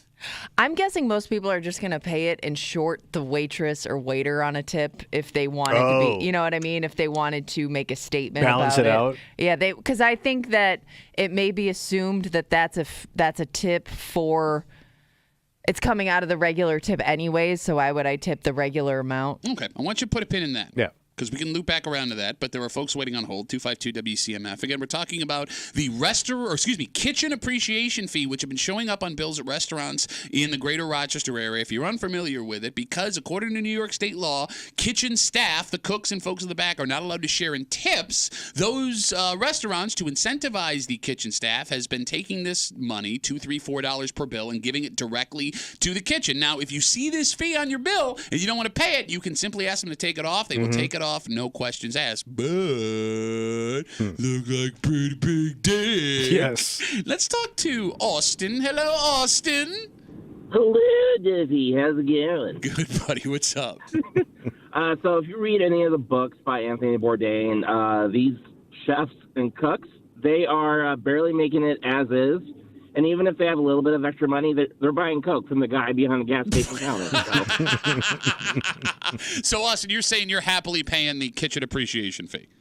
Yes, I am, because there are people just like you and I, and they deserve some love, too. Okay, but see, with the counter-argument, I guess, would be... What's that? Look, I'm with you, man. They're people just like you and I. But why are they not being taken care of by the restaurant? Why is it on me, as the consumer, to have to give them extra money out of my wallet? Corporate greed. Man! I agree with you, but if we all band together and say we're not going to pay this fee, then it's on those corporations to have to take care of the staff, True. isn't it? True. Yes, it is. Yes, it is. So I think there should be like a definite change in how people are paid in the service industry. Okay. And this is a start, but it's probably not the one that most people would like, but it is what it is. All right, so Austin, you're all the way in. You're opening up your wallet to all of those bad tattooed chefs in the back. Hell yeah. All right, Austin, thanks for the call, buddy. Have a good rest of the day. How are they supposed to afford tattoos of meat cleavers on their forearms if they're not getting their restaurant appreciation, That is so kitchen true, appreciation fee? All right, so going back to your point, Kimmy, that folks are going to take folks may take the tip out of the Yeah, like the money I'm out of the thinking tip. they're going to see that fee and it's going to come out of the tip before asking to take it off completely. They're just going to be like, okay, well, less of a tip now. Okay, can all of us in the room agree that if you were to leave no tip for the waitstaff, you're a monster dick? That's Yes. fair, right? Okay. Yeah. And if I were to go back to have a meal after I left without tipping, going back to that place would be a bad idea because they will recognize you as the dick that Yes. didn't tip. With this fee, the folks that are getting stiffed will never see you. Yeah, but the word will get back. Hey, those people that stiff your back. What are they going to do? I mean, is that going to happen? You don't think the front talks to the back? Are they going to back talk to the front? Yeah. I don't know. I mean, the odds. Front of the house and the back of the house are going to talk to each other. I'll put it this way. Especially if you make a scene. The odds, well, you just don't make a scene. Okay, great, people. Just everybody be cool. Yes. Be cool. Because, again, Most people that want something removed from a bill aren't cool to begin with. Look, I am not with you. I'm not advocating to not pay for this bill, but you can calmly, if you don't want to pay this fee, excuse me, I'd just like this taken off. You can be cool, but generally you ain't cool. And point- you don't know how to be cool. The point that I'm making is this. The odds that you are made as a cheap douchebag are far slimmer asking for the kitchen appreciation fee to be taken off than they would be if you Shorting just on a didn't tip. Or Right, yeah, shorted they're on a both tip, bad ideas. right? Yeah. Like, you know what's funny to me, man? I just think of my parents and how they would handle this. Your dad would want it off the bill. Oh, well, yeah. I don't pay this salary. There's already too much money. I could have made this home for half the price. But I mean, look, as silly as those are all valid arguments. You can't be just saying them like that.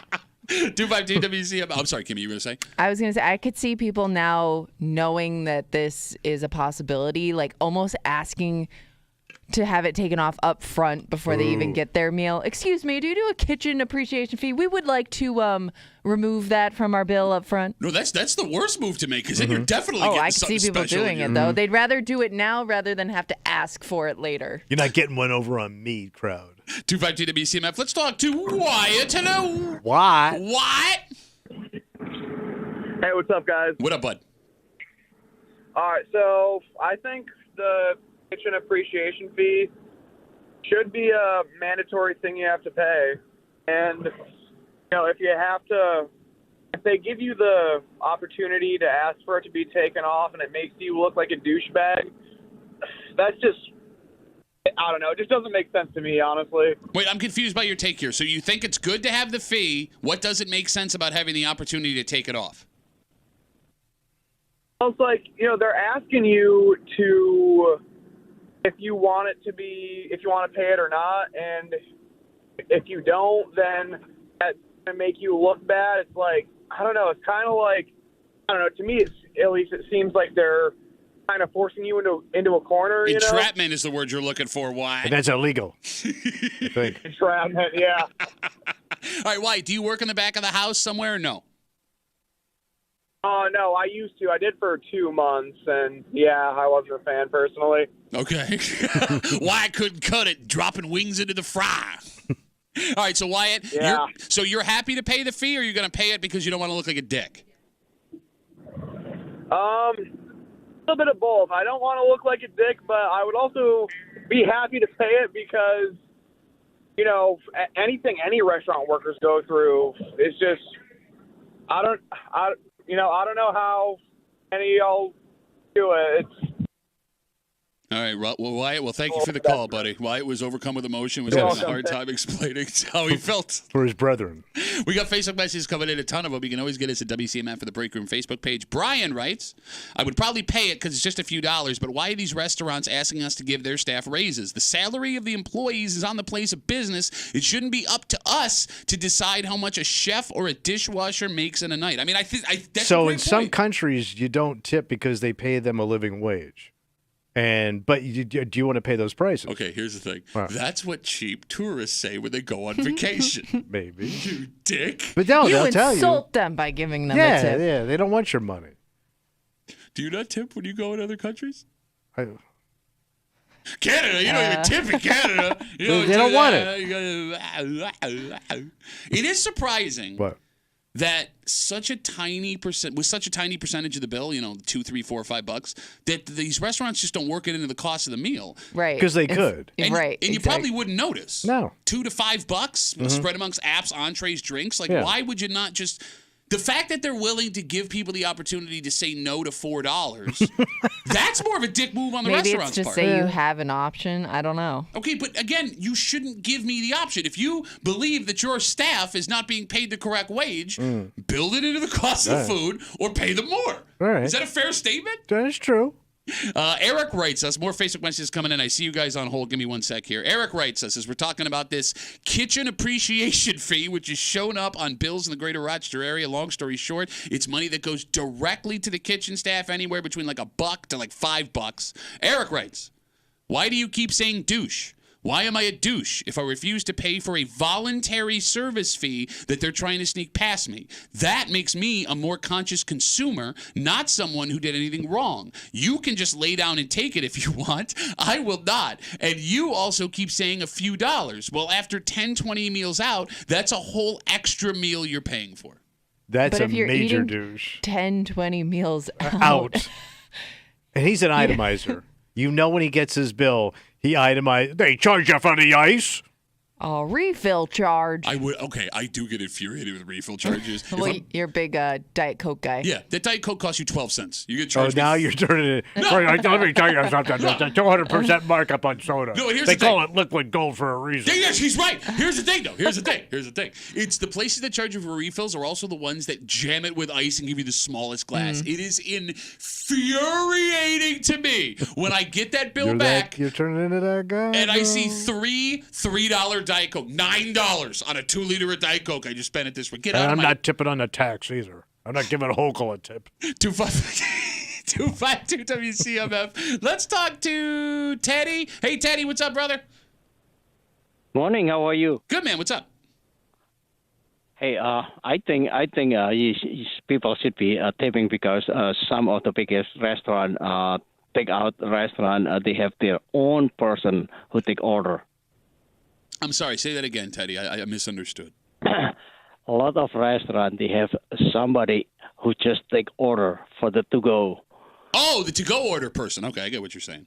Yes.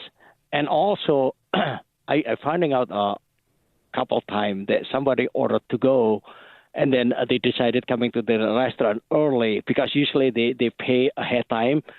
They come to the restaurant. Oh, we got here early. Can we eat in the restaurant because they already pay? So they don't want tip these people. Oh, I get what you're So saying. they're trying to work around the tip. Work around the tip. That's a real ass. Yeah. Right. That's a way to work the system. All right, so Teddy. But he was in the hospitality business. He knows. Yeah, you worked in the back of the house, right, Teddy? Yes. You sound so excited about it, Teddy. Yes, I did. Yeah. So, Teddy, you're happy paying the $1 to $5 restaurant appreciation fee when you go out to eat? Of course, yes, absolutely. Because these people, they didn't get paid as much as they should. I mean, they're depending on the tips. Okay. All right. Well, Teddy, thank you for the call. Have a good rest of the day. I'm not going to lie to you. I'm sorry. Go ahead. I was also going to say, I mean, I wonder if those fees, if they help keep like chefs and kitchen staff around longer at a lot of these places. Like, let's say it's like your favorite restaurant. If you don't want the food to change, change hands and change flavor, taste, whatever, maybe this is the best way to keep those people in those jobs. Okay, but again, look, I'm paying the fee. Yeah. I'm with the majority of the. I am very surprised this many people are totally fine paying this fee. We've only had one dissenting opinion on Facebook so far, right? But again, it's not my job to run your business. Yeah. It's not my job to keep your people there. This is on the owner of the restaurant. And I understand that margins are thin when it comes to this stuff, but hey, man, I didn't get into the restaurant business, so figure it out. Okay, but he's going to figure it out to put money in his own pocket. Okay, well, he's then, never going to be for that guy. Okay, well then, you had to be for that guy. You're going to lose that guy to somewhere else, and that's where I'll go. You get what I'm saying? Like this, I mean, we're kind of propping up folks, like you said, that are putting stuff in their own pocket. But I always figure if you don't pay it, that owner's never going to, like, to your point, he could have figured this all out on his own. Okay. He'd rather you pay it. Oh, okay. Well, then. I'll take my business elsewhere. I did too much ice on my soda. Look, man, there are very few. I wouldn't come here for my cheat day if you paid me. There are very few things that will make me not go back to a restaurant. If I find out that, like, the folks that own the place mistreat the staff, I'm never going there again. How bad do they have to be mistreated, and how good is the food? Oh. Really good food. I don't know. That awkwardness of wait staff, it ruins your experience. If I don't see it, though, if it's just rumor. God, you're a bad person. Is it just a rumor? You are such a bad. You've heard it from multiple people that work there. But the food is it's like my favorite place. Sure, yeah. I'm probably it. Yeah, it makes you a bad person. You wouldn't go, but it's a rumor. It could be a lie. People talk crap all the time, Pat. I will read you. We'll end with this tweet from Christina. She writes, "Where is there proof that the kitchen is receiving their portion?" I want video proof of the appreciation fee. As I understand it, servers documented proof of my $4 tip. Get their tips if it's been put on credit cards and not paid cash. No, but I think that's also a valid question. If I'm happy to pay the fee because it's going directly to the kitchen, how do I know that? Because you were kind of trying to slide this fee past me in the first place without me looking. That's a little bit. But there's no way of proving it. I guess you're right, unless you talk to the folks who work in the back of the house. That's a lot of work for my $4. I'd like to talk to the chef, please. Yeah. I will hand you my $4 personally. All right, let's take a break. Huge success for one team in our area over the weekend. Oh, really? Packed barn, place going nuts, and they are now taking on one of the cream of the crop blue blood programs this week for a chance to survive and advance. And it's strange, Kimmy. We're in the middle of the NCAA tournament, and I know a lot of people listening parked their asses all weekend and watched or bet on basketball, and that was a lot of fun. But when it comes to this town, you can make the argument, this is our sport and will always be our sport. And are we okay with this being our sport? I don't know. We'll get into it next in the break room on 96.5 WCMF.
It's one of the best sports times of the year.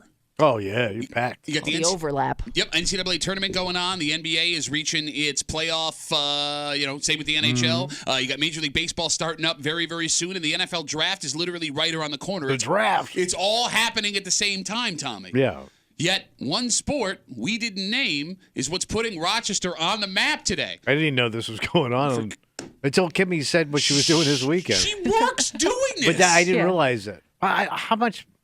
You think I follow this? You're hanging out in the break room. Rochester's Classic Rock 96.5. WCMF on Saturday night. The RIT men's hockey team stamped their ticket to the NCAA tournament. They got an automatic bid after they beat American International to win their conference. They've been having an unbelievable season if you haven't been following. The good luck charm, obviously, Kimmy, who does rinkside reporting for their broadcasts every weekend.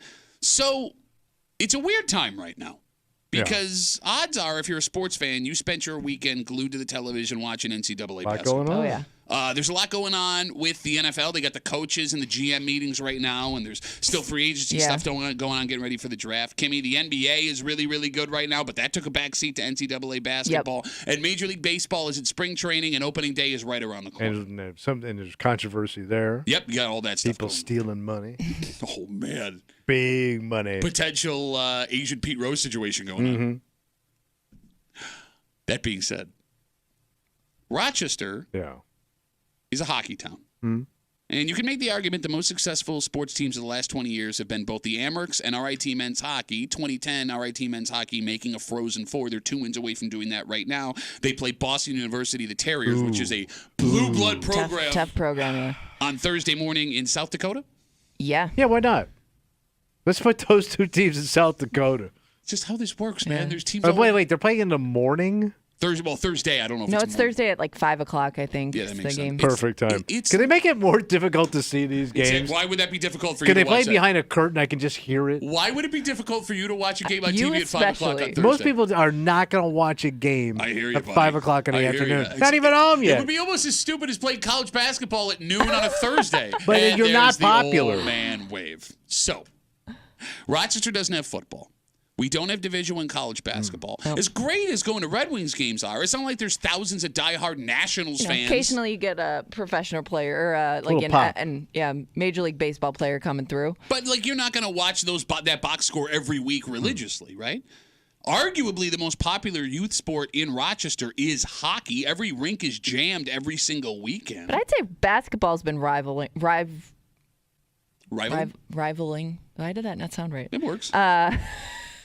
That lately, in terms of players that we've had coming out of Rochester. You're right. We have 5 current Rochester natives playing in the NBA right now, but that still pales in comparison to the history of professional hockey players Rochester has put into the show. I mean, Rochester, it seems, is a hockey town, despite the fact, Tommy, that you argue nobody likes hockey. Yes. Nobody watches it. Nobody watches hockey. How many people were in that barn on Saturday night? It was sold out. It was packed. I saw the people coming up and they were talking to them. They sold it out. And the tickets were going for big money. Big money. Why are you a dick, man? Why are you a dick? I will say I really realized, because I had never experienced this before, I really realized Rochester was a hockey town when the Amerks were making the playoffs and they were doing those outdoor things, those outdoor festivals. And I was like, wow, I've never seen so much support for a team in our area for anything like that. I mean, where everybody was a true Amerks fan in that moment. To Kimmy's point, they were selling out midweek playoff games. Wednesday night, they were selling every seat at the Blue Cross. There were people sitting next to us when we went to one of those games that they came from Buffalo to watch the game. I mean, Rochester's a hockey town. Oh, yeah. But when I say it, you wince, almost like I'm saying a bad thing. Why is it a bad thing? Because it's never covered. Even when you watch this. When you watch the sports at night, it's the last thing they'll talk about. Even in the newspaper back in the day, the coverage was really small compared to everything else that was going on. The Amerks in the newspaper back in the day, that's how I knew everything about the Amerks. It was front page news every night. Wasn't front page. Kevin O'Clubjer was writing about the Amerks every single night, front page news in the paper. Man who doesn't know how to read is going to tell me what was in the news. You know it, you idiot. It's a regional thing. Okay, but in our region, it's top of the pops, man. Look, in all sincerity, What other thing is going to bring us the success that RIT men's hockey is going to bring us? That Amherst hockey is going to bring us? I mean, look, there are guys that are playing for the Amherst right now that are going to eventually be NHL stars. You don't. I mean, name me one player for the Red Wings, and there are, but you can't name me one player in the last 10 years that's played in a Red Wings uniform that's gone on to have a great MLB career. Well, it's baseball. It's the same thing. Well, what do you mean it's the same thing? Like they're both like down here. You got like the NFL's up here. Yeah. Well, yeah, but Then we you don't got have an your- NFL team. What's that? So yes, No, but I'm saying we the don't- popularity. Yeah. It's the Bills, number one. Yeah. Okay. Right? Well, right now. Well, Bills. It's always the Bills. No, but even see, when they suck, But I they're don't still know. good. Like if the Sabres have a great season, we're going to be a hockey region again, you know? But they'd have to really hit it, right? Really hit it. I think if the Sabres made the playoffs, this It'd be place nuts. would be on fire right. for the Buffalo Sabres. Well, yeah, they're close, right? Or did they blow it? They're like 8 They points. blew it. They blew it. Nothing's blown yet, man. It sounds like it's blown. It ain't your mom. Nothing's been blown. There's still some How games does that left. not get delayed? They blown the season. Yeah, They the blew season. the We're talking about the season. season and your ball. Trying to save this here. 252 WCMF. Are you arguing for me to get delayed, you dicks? Home team.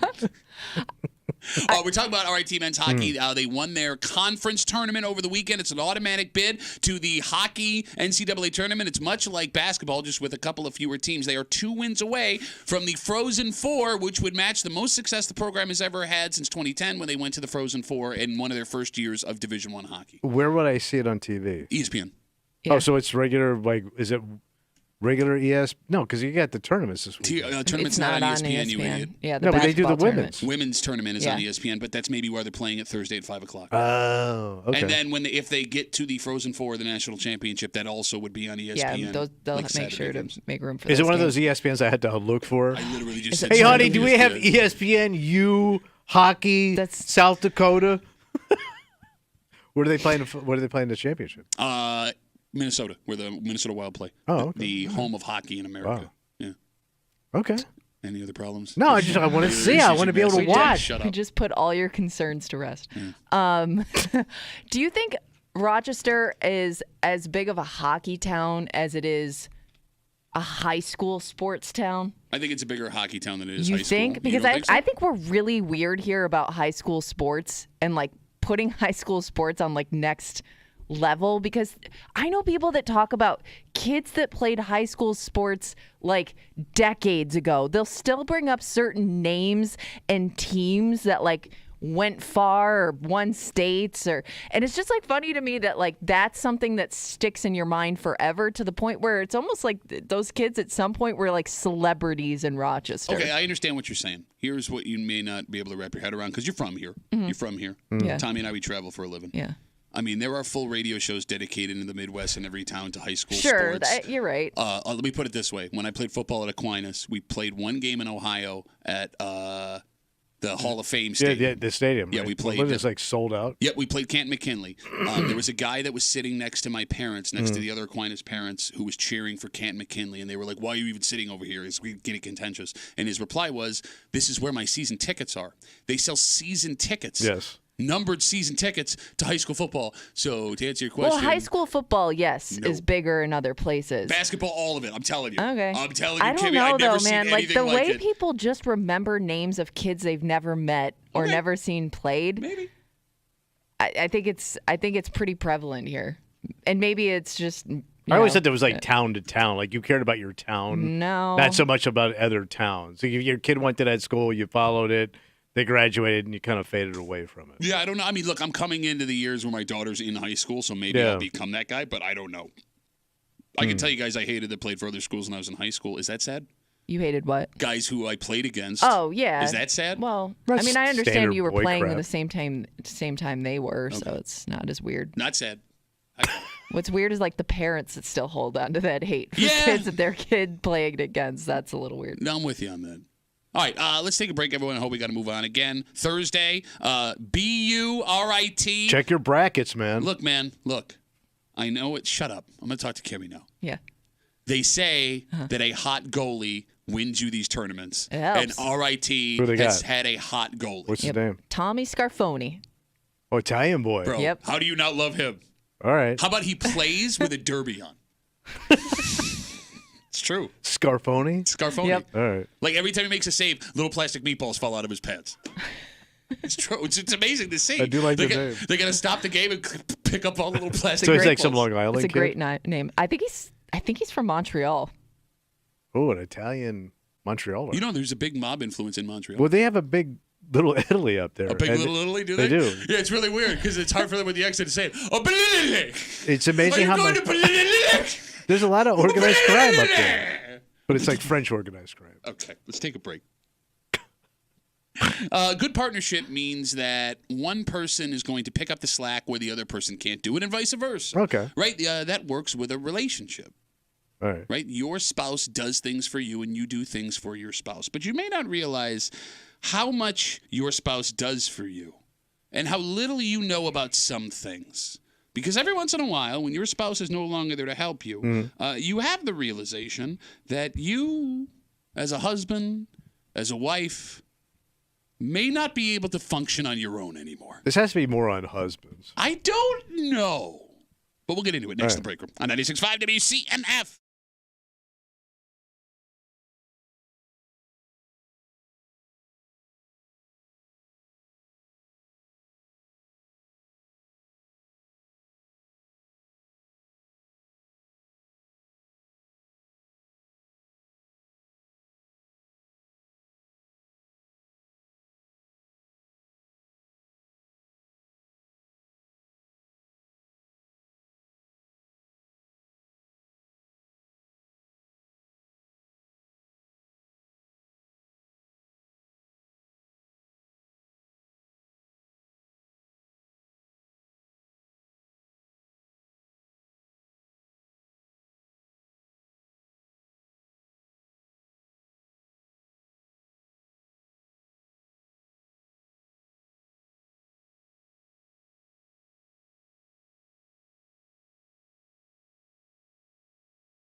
A good relationship is a partnership. Oh, yeah. You each have your roles to the point where you don't even need to ask the other to do something for Get you. me tight. They're your jobs, right? But it turns out there's a drawback to that, Tommy. What's that? Well, if there's something you don't ever do, even something simple, you eventually find out that maybe you don't know how to do it. But you never do it. Exactly. Yeah. You're hanging out in the break room. Rochester's Classic Rock 96.5. WCMF. Just after 8:30-ish, we are on to the Sweet 16 of our WCMF break room bitch wine burb bracket. It's changing every time, but you guys know what we're talking about. And now the matchups get serious. Kimmy, we will fill you in on the Sweet 16 matchups here. And I have no idea where this is going, Kimmy. The matchups are too delicious. I don't know, but, some of those big names are standing strong. We'll get to it just after 8:30 here in the break room on CMF. So first day back in the studio after a week. So great to see you guys. Everybody. Yeah, no, it's been fantastic. You just criticizing the way I look for the last 3 hours. Well, you look sickly. He's got to get it out. He hasn't seen you in a week. I lost 10 pounds, man, because I was sick. I'm shocked. I was shocked. Shut up. And with my wife and I being down the way we were. Yeah. And my wife working in medicine, she needs to know exactly what's wrong with her at all times. You know what I mean? Before she can go into work. So with that said, she and I were taking COVID tests for like 4 straight days to make sure that wasn't the problem. And she would give it to me before she left the house for the day. Yeah. All right? Except on Wednesday when she forgot. So she texted me and she goes, "Hey, honey, I need you to give yourself a COVID test," and tells me what happened. Easy done. Okay, one small problem. What? I don't know how to do it. Well, they were showing you all the time on the news how to do it. And and she's done it to you multiple times, right? Well, that's the problem. Don't you pay attention? It's right in front of your face. I didn't. How do you not? In your It's face. literally in your face. I realized when she asked me. Do you wince and not open your eyes when she's up your snaz? You don't wince, I mean, I it guess it would hurts. be hard not to close your It eyes. hurts. Well, I only did my own. So you screwed that up. Maybe. Okay. I realized when she asked me to do this test that the last 4 years, all of them, all of the tests I've taken have been given by her. And every time the kids needed one, she was the one that gave it to She's them. a doctor. Exactly. And this simple test that everyone has done over and over again, I didn't know how to do. All right. I had no idea. And I don't want to tell my wife this because she needs the answer, so I'm reading the box like an idiot. And I'm trying to figure it out. And I did one, and I totally screwed it up. So I just set like $10 on fire. Yeah. And I had to wait for my wife to go on her lunch break and walk me through it so I did it the right way. And it made me feel like a total idiot. Yeah. But here's the thing, Tommy. This is not unique. In every good relationship, there is somebody that is clueless on how to do something simple. Yeah. And it's only because the entire time you've been together, that person has done that thing. Yeah, it's like they're taken gay. on that responsibility. Yeah, it's like it's an automatic. You got it. The phone number is 252-WCMF, 252-9263. Kimmy, what don't you know how to do? When you told me this, I realized I have never started the lawnmower at our house. Ever. I'm sure I could figure it out, but I've never tried. So you've never mowed the lawn? Nope. I've never used this particular mower on our lawn, so I've never started our lawnmower. She's a princess, bro. Is that a princess? Because She don't dress like one, but she princess. What It's not that I don't do. I mean, I do other stuff around the yard. Like I'm the one who gardens and stuff. But when it comes to mowing the lawn, Oh, you don't not make a face done it. because you're also the one that gardens. I'm the weed puller, all that. Okay. But when it comes to the lawn, All right. I know nothing. What percentage of wives and girlfriends do you think don't know how to start the lawnmower? Because Or just have never had to. Right. I don't know if my wife knows how to start the lawnmower. Yeah, because she's never had to mow. Yeah, I mean, it's been my job. It's been That my makes sense. responsibility. Right. So, like, I sit here and say I can't do a COVID test, and you guys laugh at me. Would you laugh in my wife's face if she said I can't start the lawnmower? No, No, I she would doesn't get it. need to. Well, you would get it because you can't do it. Well, look at this. Yeah, you're going soft now because he's talking about his wife. But if it was just me, you'd crush me. Look at this. Look at this. You did call her a princess, so that I makes mean, you my- got the hands for it. Just pop that baby right up. Tommy, what can't you do around your house? I never feed the dog, so I don't know what we feed the dog. Wait, you don't know You've what never- you feed the no, dog? you- Because when she's your constantly wife's changing it. Away? So when she goes away, she has to write it down for me. Because she's constantly changing it, and I never feed the dog. She always feeds the dog. So that's her responsibility. She just took it over. She loves feeding the dog. She loves pampering the dog. Okay. So I know nothing about how that dog eats at all. I don't know certain like codes and common. Like I don't know the code to the house to set it. So, like, to leave with the security. We don't use it that much, so no. Do you think that's her trying to one day get you out of the house? Could be. Okay, great. Lock me out. No, like, But she's got stuff she don't know. Like what? Gas grill, she ain't touching it. Okay, well, fireplace but won't she go used near to. it. No. No, she didn't have a grill before you. No They grill just set it before outside. Just Tommy. hope the heat would do it. She did. she will not touch anything that's. So we Has have a fire pit, tank. a gas outside, the grill, and we have a gas fireplace. She will not touch any of them. And when I go to do it, she leaves the area. Which is my favorite part about your relationship. And she takes the dog. Take cover. She wants chicken, and you're willing to die. Yes. She's willing to sacrifice you to get it. She also won't let my stepson do it because she goes, "Don't touch that. Let Tommy do it." So yeah, like any propane, my wife will not go near. 252-WCMF, 252-9263. What don't you know how to do because your husband, wife, boyfriend, girlfriend has always done it for you? And there's two ways to look at this, Tom. Either A, this is a good thing because it means you trust each other to do important things for one another, and you bring value to each other's lives like two puzzle pieces that are useless without the other, which is very romantic. Or this is a very bad thing. That you become too reliant on another human being. And the fact of the matter is you can't guarantee that person is going to be around all the time. But here's the thing. With all this stuff, if you really had to do it, they're pretty simplistic things. You could figure it out. You sure? Yeah. Like, you could figure out if you had to. Yeah. It's not that goddamn lawnmower. Yeah. You're a college-educated woman. No, you start your car every day. Relax. Get your ass out there. Do some mowing, You princess. said you don't know how to feed the dog. But if I could throw anything on that floor, that dog will eat it. You know what I'm saying? You should go outside with a pair of scissors. It's not efficient. I mean, yeah, there's things you can do to get around it. But I don't think, like, the world's going to fall apart. All right, here's what I'm curious about. Because there are men and women who have gotten divorces. There are men and women that have unfortunately lost a partner, right? So sad. All right, in that way. And there have to be moments for a while after where you realize, oh, my God, I don't know how to do that. And how long it takes for you to get in the swing of actually doing that thing. Or do you just avoid doing that thing for the rest of your life? To your point, you may not even know where it's located in your house to do that thing that you haven't done. Like the amount of things that my husband has to ask me where they are. Yep. If I wasn't home, he would just wait till I got home to find it because he doesn't know where it's stored. Do you know, like, the layout of your house? As far as? You have to turn the water off. The whole house water. Can you do? I know I don't know where that is. That's not good. My wife knows where it is. That's not good. Why? Because if you have a pipe burst, you need to shut the water off. So, all right, so you don't know the layout of your house. No, I don't. Okay. That's not good. Shut up. I said, you don't have a house to know the layout of. You better know how to shut the water off. Oh, in her house? Good for her. Yeah, okay, I don't know how to do that. I'm not a great homeowner. We know this. We already know it's this. one nozzle you turn. It's one knob. It's what it started with your mom, and here we are. 252-WCMF.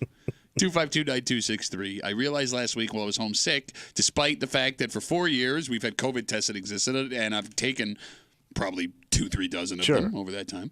I've never given one to myself. My wife has always given it to me. When my wife forgot to give me one on Wednesday, making sure that nobody had COVID so she could go to work, I didn't know how to do it, and I screwed one up, and I had to wait for my wife to go on her lunch break to walk me through it. And we're talking about the stuff that you don't realize you don't know how to do because your spouse always does it for you. And you said, Tommy, this has to be a husband thing, more common. Well, I think husbands are very lost around the house. Okay.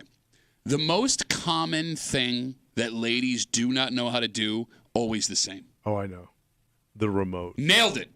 Cable, TV, Roku, streaming services, yeah. all that stuff.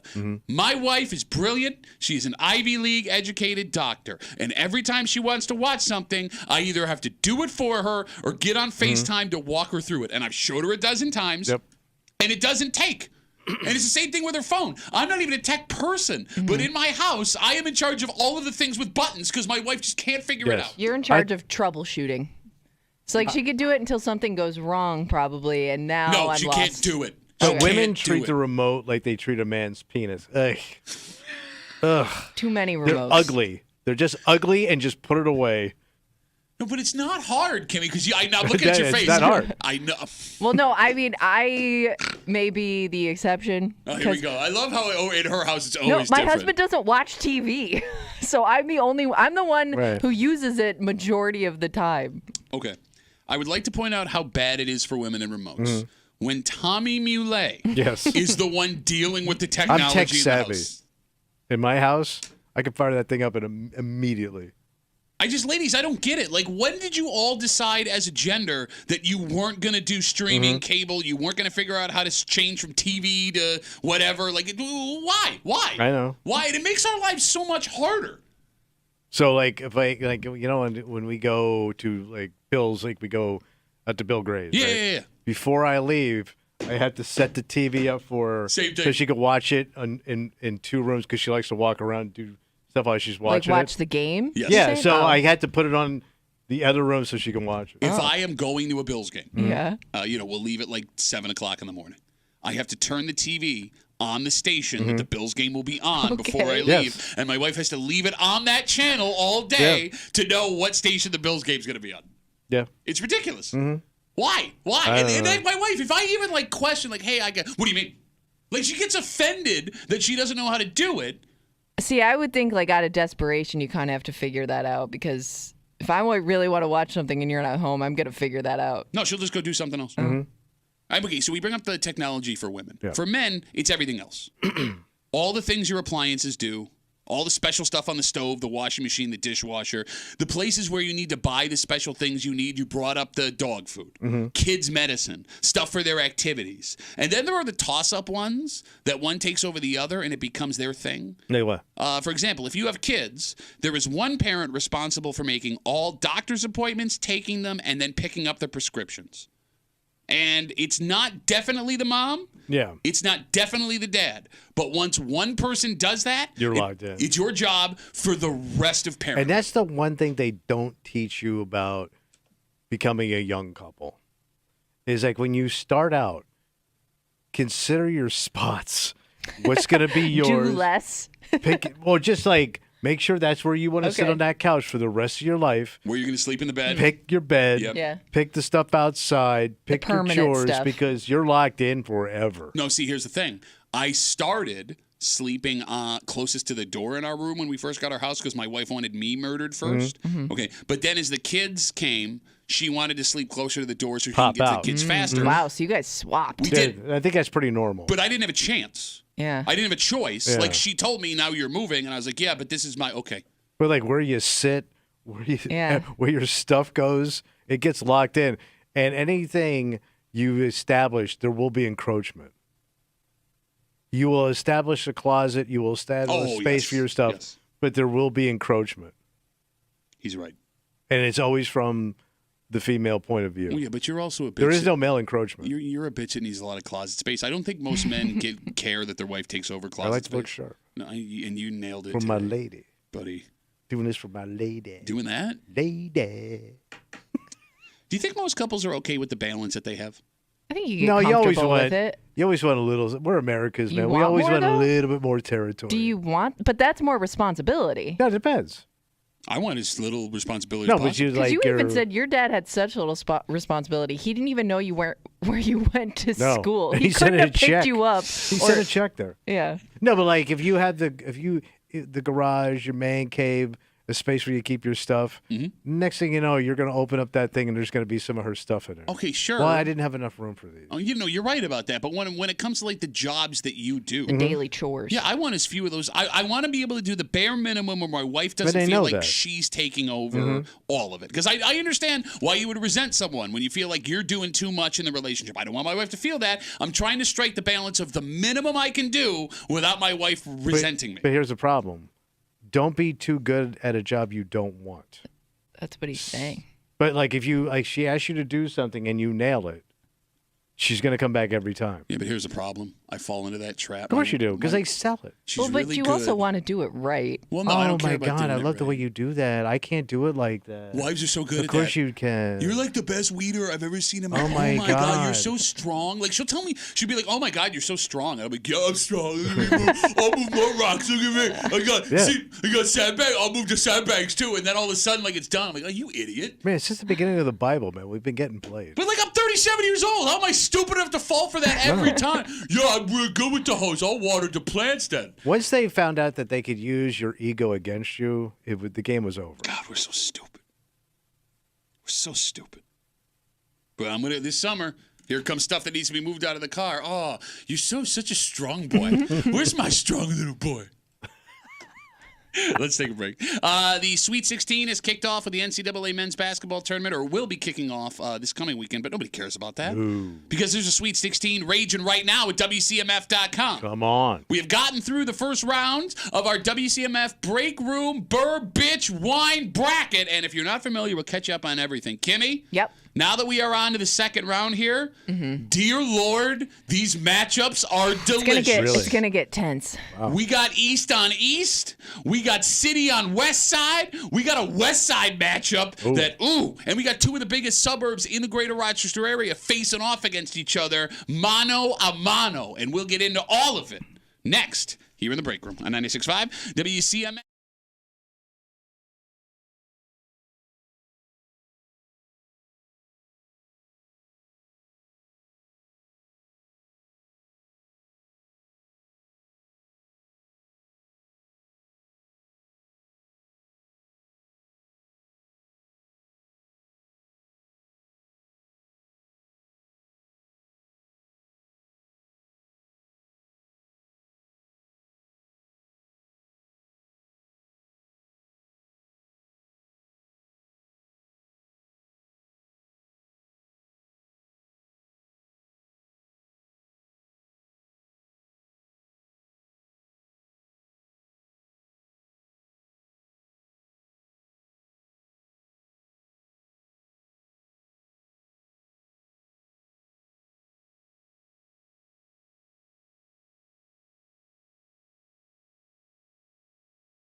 Now we got ourselves a battle royale. Can't wait to hear. And I'm going to be straight up with you. Yeah. Now that we hit the Sweet 16, Tommy, there is no clear and easy path for any of these left to win a championship. And no, we're not talking about the NCAA basketball tournament. We're talking about a tournament with far greater consequences. You're hanging out in the break room. Rochester's Classic Rock 96.5 WCMF. If you missed it, we are on to the Sweet 16 of our WCMF break room. Where they whining, burb, bitch, bracket. And, Kimmy, we decided we needed to do this. Yeah. Because although we do Where They Whining every single Tuesday, and we figure out where they whine in that specific week, there's no way to tell overall who's whining the most. Yeah, the majority of the whining posts, where they come from. Exactly. And even if we were to add up where all the posts come from, they're the most extreme, crazy posts, right? It's not a fair assessment. So we decided to put it in the hands of you listeners. We listed towns, villages, neighborhoods, 1 to 32. We had our top 4 seeds. It was Fairport, Greece, Spencerport, and Pittsford. Pittsford being the top overall seed. Spoiler alert, all 4 of the top seeds have made it through to the second round. There were no upsets in the top 4. But now that we're down to the Sweet 16, things are about to get very interesting. Are we ready? I'm ready. Let's get to our Sweet 16 matchups in the WCMF break room. Where they whited bitch bird bracket.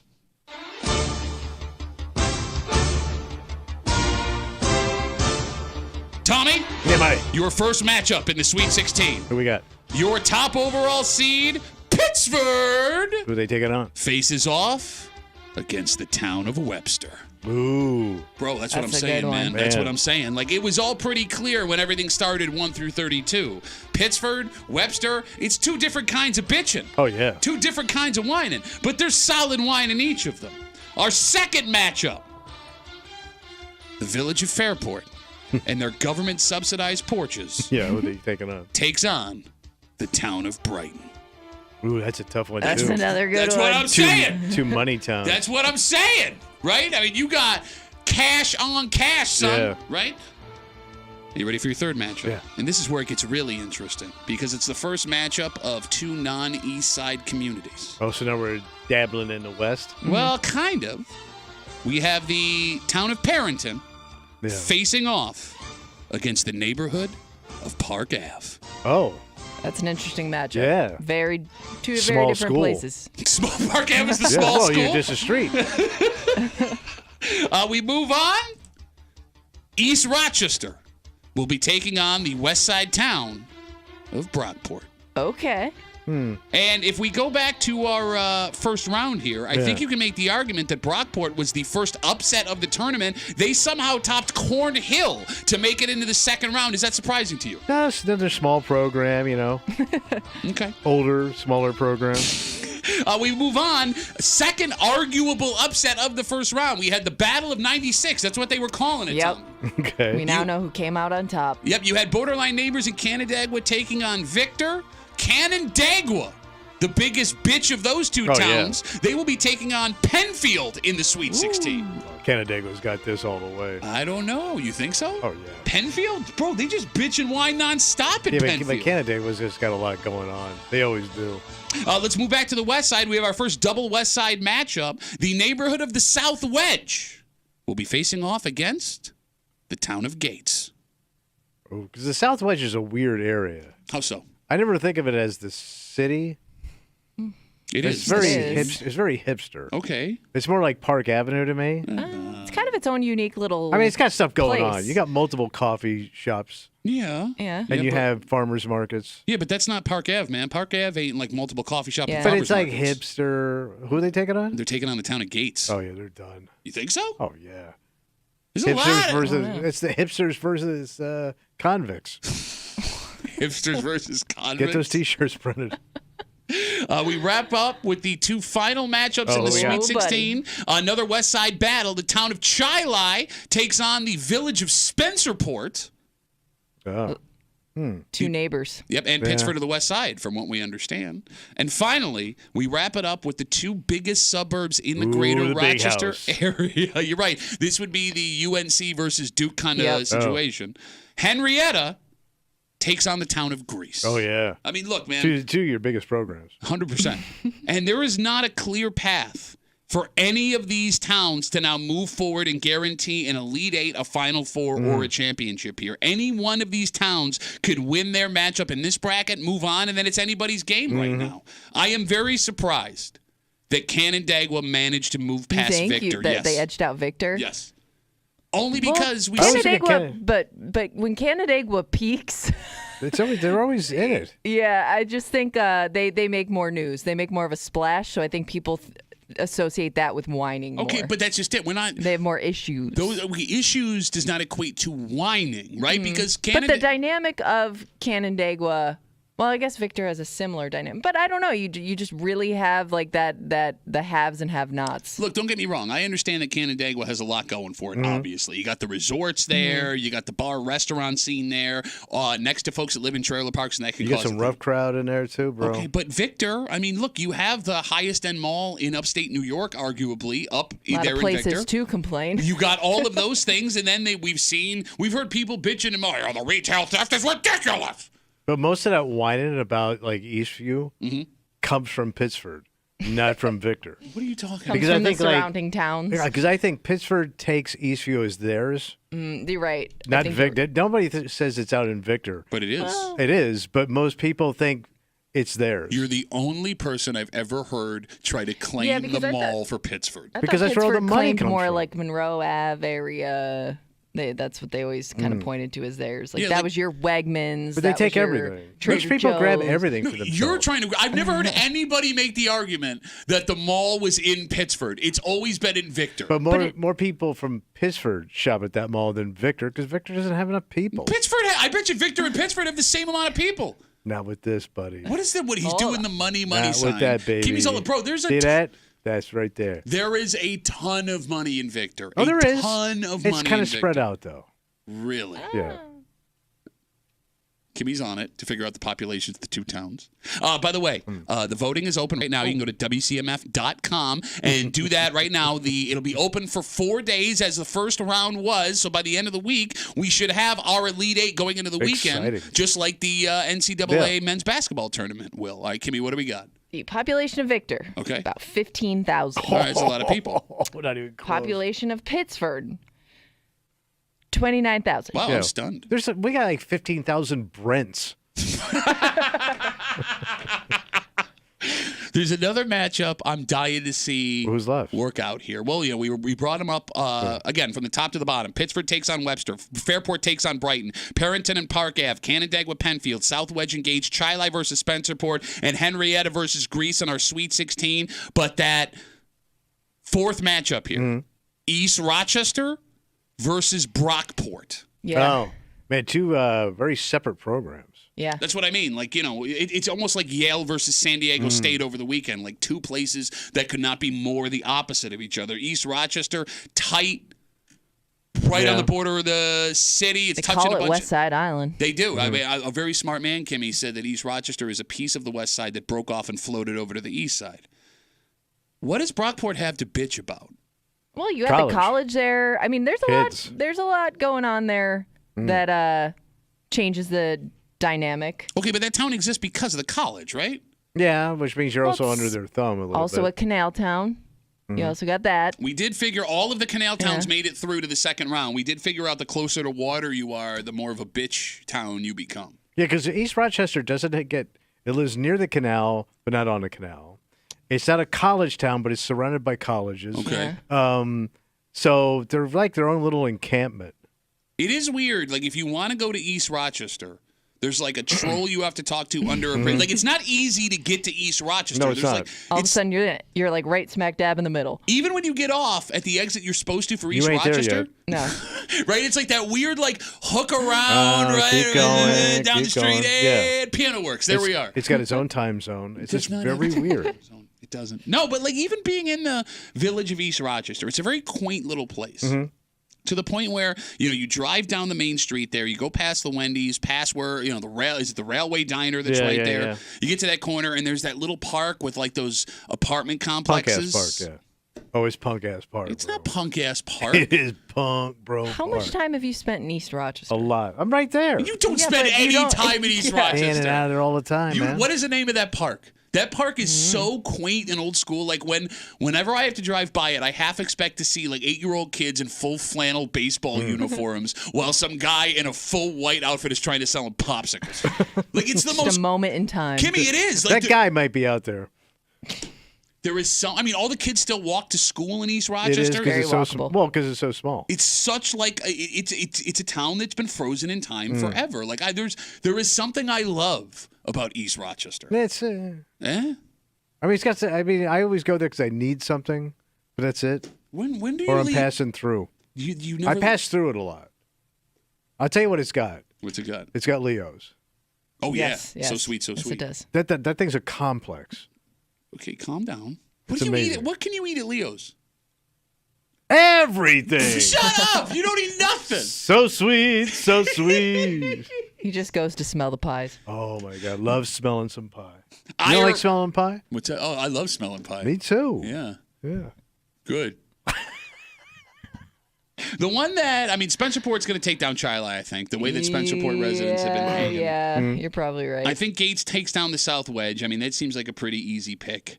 Canandaigua Penfield is a toss-up here too. Penfield, land of sidewalks. A lot of sidewalks there. Yeah. Yeah. Who's Greece got? Greece has got Henrietta, and that's another one. Well, those are the two biggest towns, really. You would think that Greece is taking that one no problem, Mm-hmm. just because of the population and the amount of people that don't like Greece for some Right. reason. But Henrietta's got a lot of sneaky wine to it. Yeah, but it's got an identity crisis. It really can. You don't know where Greece begins and ends. Henrietta? Henrietta, people think the Jeff, and that's it. No. They have. If you're not from that area, you are not familiar with anything outside that retail pocket. Okay, so that wouldn't be people outside of Henrietta just think Jefferson Road is what you're saying. That Yeah. I can agree with. I You know what I understand. mean? But as a resident of Henrietta, it's vast, man. But even you don't live in Henrietta. I live in West Oh Henrietta. my God, you're almost in the southern tier in that house. Shut up. You can hear hunters arguing. I actually can. It is unsettling because, I grew up like right on the line of the city. And Bro, you grew up rough. It's not what I'm saying. Project boy. It was not the project. My dad never did a project at our house once. No, but like it took a lot to get used to. Like when I would drive my daughter to hockey practice at 8 a.m. on Saturdays when she was little, like you would see the hunters with like their rifles over their shoulders walking back to their cars on the side of the road. And I was like, I live right over there. Yeah, it's rural. Hey, the guy's got a gun. I live right over. Look at that over there. It's great. I'm guessing though, and this is what complicates it, because I think where people do a lot of shopping, a lot of whining happens. Ooh. Well, that's the But Jeff. are those people shopping there also? Do they live there? Would they be whining from there? Is the question. But here's the thing: that's both Henrietta and Yeah, 'cause Greece. then you get the True. ridge, That's too. true. Yeah. Yeah. What? The Nobody calls Jeff. it It's between the Jeff and the Ridge. It really is. That's Jeff- that's the battle of the boulevards. Jefferson Battle of the Boulevard. We That's need what you ought to call T-shirts. it. That's what we do. That's a T-shirt. Is that what we should do? All right. God, you're the stupidest person ever. Log on right now, WCMF.com. We have our Sweet 16 up and rolling. And again, by the end of the week, we should have our Elite 8. And look, man, I want to handicap this thing. I want to believe I know where this is going to go, but I can't.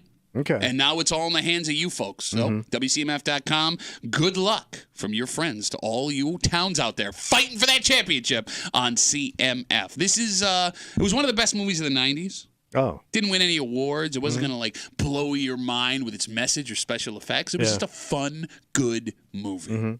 And now they're making another one. Is it already out? No. It's in production as we speak, Okay. apparently. But here's the thing, man. I don't know why anyone would think this movie needs a sequel. Especially when, two of the biggest stars of the movie are dead. Oh. And we'll get into it next in the break room on 96.5 WC.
Look, I know there's not a need for the majority of reboots and sequels that we've seen show up the last couple of years. Yeah. But this one seems like extremely unneeded. So is this a movie or a TV show? It's a movie. Okay.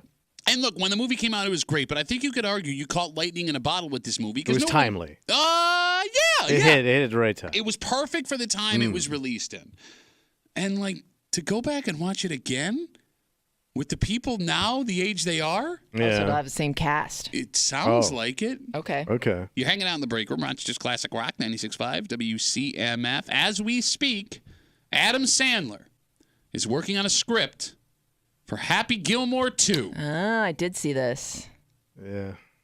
So Christopher McDonald, who played Shooter McGavin, you remember that guy? Oh, yeah. Okay. He says he has seen the first draft of the script. He says, quote, "You're going to love this. I thought, wow, that would be awesome. So it's in the works." Says man who hasn't really worked since Happy Gilmore. Right, and it's probably his most definitive role he's ever played. Name me another role he's been in. He's always been like third guy in a TV show or something. Right? So is he from Buffalo, or is he just like a big Bills fan? I think he's just friends with Jim Kelly. Okay, is that what it is? I could be wrong. Because I've seen people taking pictures with them, and they always just write Shooter McGavin because they don't know what his real name is. His name apparently. So I think he answers to Shooter McGavin. Why wouldn't he? Well, yeah, I mean, that's where he gets his checks. Exactly. So he probably shows up at Jim Kelly's golf thing he does every year. That benefit. He does. He shows up to Bills games too. Yeah. He's been at Bills games like hammered drunk. Hammered drunk. That makes sense. So the first movie came out in 1996. Right. So by the time this movie comes out, if it does happen, it'll be 30 years in the making. So who's going to do the Bob Barker role? So he's dead, which is one of the most timely scenes, right? Or one of the funniest scenes, the one that sticks out. It's the most iconic scene of that movie. Also, one of the stars of the movie, Chubbs Peterson, played by Carl Weathers, he recently passed away. He also passed away in the movie. So. You're right. Good point. So he doesn't have to be in that's the movie. also. But you got to get somebody to replace him. Yeah. I don't know. Maybe of that stature. Yeah. Because those people were like great characters. Like Bob Barker was such an iconic person from television. Yes. And he's old. And he's, who would that be now? I don't know. Like, I don't understand how the Biden? That would be funny to watch the president kick the crap out of. Yeah. I don't know, man. Like, I don't see how this it works I again. Don't see it. And I know it wasn't a great movie to begin with. It was just kind of schlocky fun. It was fun. It was a fun movie. It was fun. Like, but they even tried to do it with like Caddyshack. They tried to remake it. It flopped. Yeah. Like there's a moment when the meatballs showed up. It was funny. You're gonna besmirch meatballs too? Yes. Electric Boogaloo. Yeah, they just don't fly. Well, and the humor's changed in 30 years too. I mean, I wonder like if you still find those same things funny. Not only the time that the movie came out, but the age you were when it came out. Yeah. You know what I mean? Like your sense of humor may have changed since then. What you can get away with back then that you can't do now. You know, I was thinking about that for Happy Gilmore. It doesn't Is feel there like there's anything any that's really... scene that's like, whoa, oh. Like, look, I mean, there's things in Caddyshack and Meatballs Caddyshack, and forget Porky's. about it, I mean, man. like, yeah. But I can't think of anything in Happy Gilmore where you'd be like, I can't believe they could say that back then. 252 WCMF 252-9263. The thing that bothers me the most is, when it comes to like a moment in time. It's right when Adam Sandler was becoming like the superstar that Adam Sandler became, right? Like you could make the argument this was the movie that propelled him into superstardom. He had already made Billy Madison. This made him like a household name, right?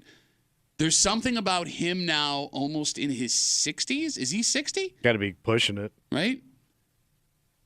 You want to see him like making those same jokes and doing those same silly things being... Yeah, because especially he's 57, and lately he's been doing like more serious roles. Which, by the way, I think he's good in. I loved him in Punch Drunk Love. Yeah, like he's not as goofy. He's not playing like that goofy character that does. He'll also make goofy movies too at the same time. I'm trying to think, what was the last goofy one? He does those ones with Jennifer Aniston where like there's this the wacky Netflix couple one.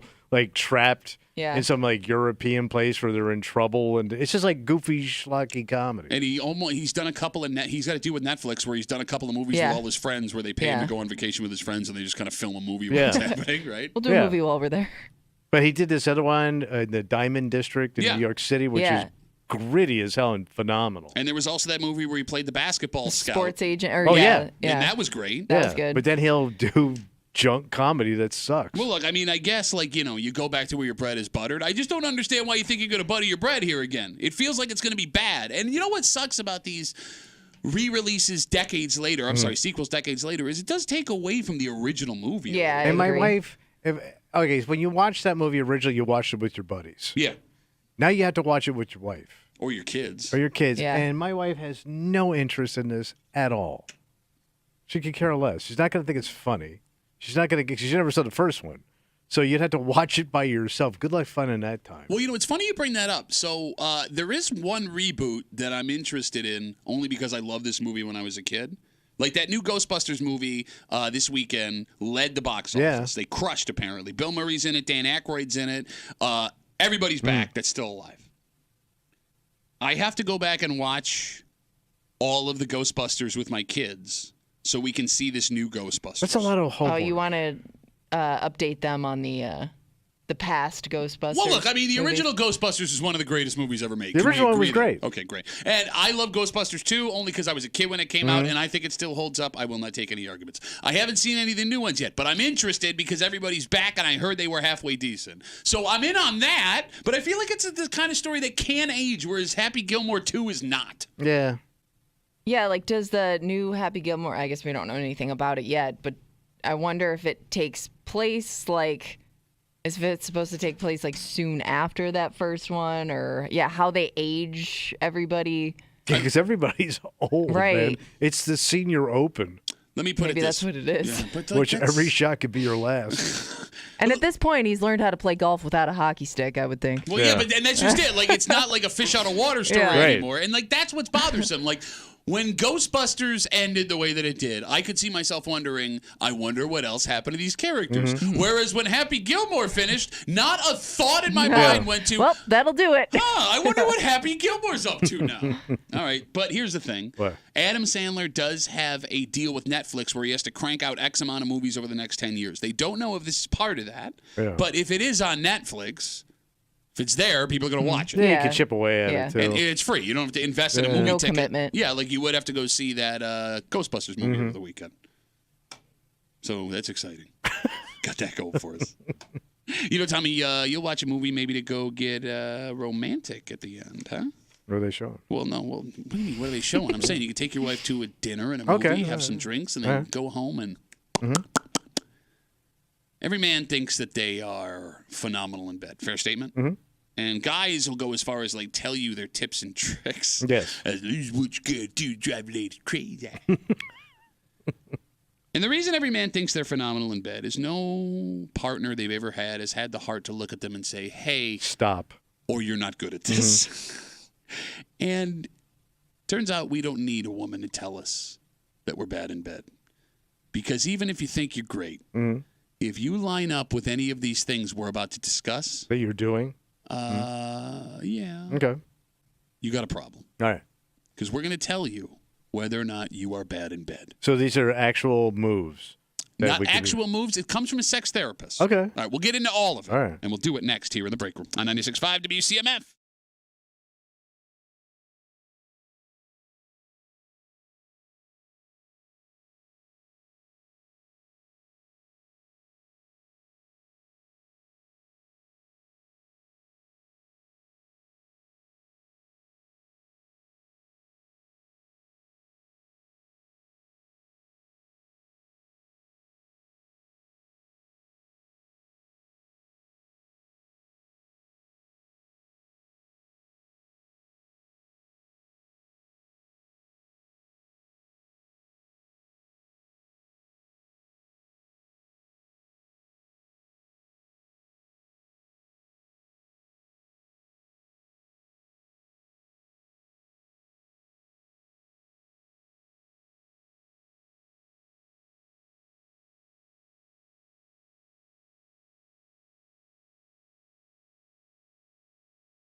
Men take extreme pride in three things: our jobs, the money we make, and what we lay down in the bedroom. The first two you can fake.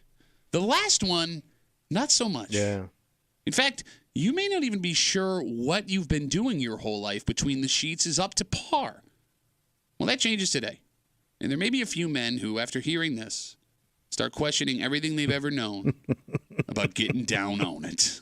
You're hanging out in the break room, Rochester's Classic Rock 96.5, WCMF, just after 9:25, 9:30. You know, we've seen people in stories being kicked out of stores before here in the break room. We haven't seen the reaction that this man gave over the weekend when they told him he had to leave. He got tossed, huh? He got tossed. He got his revenge. Oh. And we'll get to the story just after 9:30 here in the break room on CMF. So in front of us, we have an article by a sex therapist. All right. And the title of the article is 6 Signs That You Are Bad in Bed. Okay. Now, even before we get to the article, I'm curious.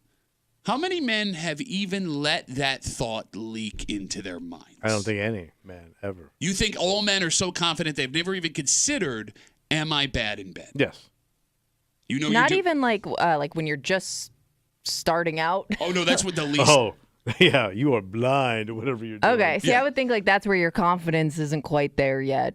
No, you don't really know what you're doing. I would say the least time you think, am I doing this wrong, would be 15, 16, 17, because you got nothing. No feedback. Exactly. True. Okay, so as we get into this article, the first sign that you are bad in bed. By the way, is this just for men or for people in general? So it seems. Well, I didn't know if like this article was meant like if it applies to everybody.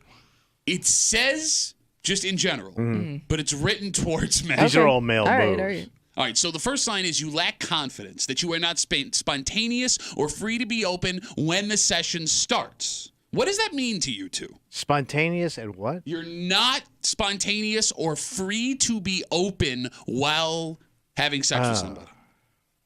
I guess like if it's, I picture like this situation being like with a new partner, somebody you're not as comfortable with or familiar with, so you're kind of figuring it out. And men want to be in control. Okay, so that you say that takes away the spontaneity of the whole thing and being open with it. Right. You're just going to take over. I want to run things. Yeah. Okay, and you would think that most men believe that's the way to go about taking control over things. Now, I know we have a saying here on this show, women write, men call. 252-WCMF, 252-9263. Ladies, we do need you here because no man will ever get better at sex until they hear it from the voice of a woman. It's got to be straight up. But they also don't want to throw their own partners under the bus, I'm guessing. You can stay anonymous. Right. Maybe women are single and they've been hooking up with guys along the way. I mean, look. We do get some honesty for sure. It helps. Women have had some rough rides. But like, is it... Both literally and figuratively. Oh, yeah. But when it comes to lacking confidence, not being spontaneous or free to be open, how spontaneous as a man do I have to be willing to be? Because, like, there are some things where I'm happy to be spontaneous with. Others, keep that thing away from that other thing. I'm not that spontaneous. Right. Because she wants to spring something on you. Yeah. And you may not be. That's a game changer. Are you comfortable backing off and letting your partner take control every once in a while? I think at my age, yeah, but a younger guy, no. You don't think that would be a turn on for you if a woman, for whatever reason, really wanted you and just took, like, she was pushing for it. She was in complete control. I'm asking. Like, that wouldn't be you. No, I'm asking you. Laugh. I'm asking, would that be a turn on for you, though? If she was all of a sudden just really into you, like, she's taking you home instead of the other way around. Why are you laughing? You can't even say it with a straight face. Well, because now I have a picture of her, like, carrying you like a baby and dropping No, your pants hey, in. Dad. We're going to get it on tonight. Like, you don't even have to try. She is just going to take control. I would think as a young person, you would not like that. Really? Yeah, especially a young man, yeah. Even now, like, picturing myself as a single person, I don't think I would like that No? either. No. But if it was somebody you were interested in? I think you're picturing somebody you're not interested in. No, even someone I'm interested in. I mean, there's something about giving up control. I don't think men like giving up that. I'm surprised. Yeah. I would think some men would like that. Maybe. Because it takes the guesswork out of it. Yeah, I mean, there's guys that are into that want to be submissive. Well, I'm not talking about like super, like just being completely submissive, but she's in control of the situation. Right. No, because I'm always afraid it's going to go a little too far. And it will. Yeah, and I don't want to be like, oh, Like half your ears bitten off or something. Yeah, exactly. Yeah. They call that a Holyfield. All right, so as we get to the second one here, the second sign that you are bad in bed. You're easily distracted. Not so much that you're thinking about somebody else or something else, but you are not getting lost in thinking too much about your next move. Bingo. Yes, exactly. And this is one of the biggest bitches from women in a recent study, that guys are constantly thinking about the next thing they're going to do. A lot of women said that men will be doing something that the women are enjoying, and then all of a sudden they change things just for the sake of changing them. Okay. They got that from porn. That's exactly where they got that from. Yeah, but I mean, look, I can admit I'm guilty of this, man. Because you fast forward through porn, and you think because you get bored with that, yeah. Well, I don't know. Like, you're treating your partner like a remote control. Okay, well, it could be from porn. It could be from past relationships that somebody preferred something a certain way, and then you realize that's not most people. Yeah, but in past relationships, like, unless you are married with someone or been committed for a very long time, I mean, it takes a while to have that legitimate discussion about what you like, what you don't like, what you want. The lay of the land. Yes, and I don't know. Like, in my head, it's always been like, I don't want you to get bored of me just hitting one thing over and over again, right? Mm-hmm. Like, if I'm sitting, even if it's one of those, like, little birds, that they fill up with water in the beak.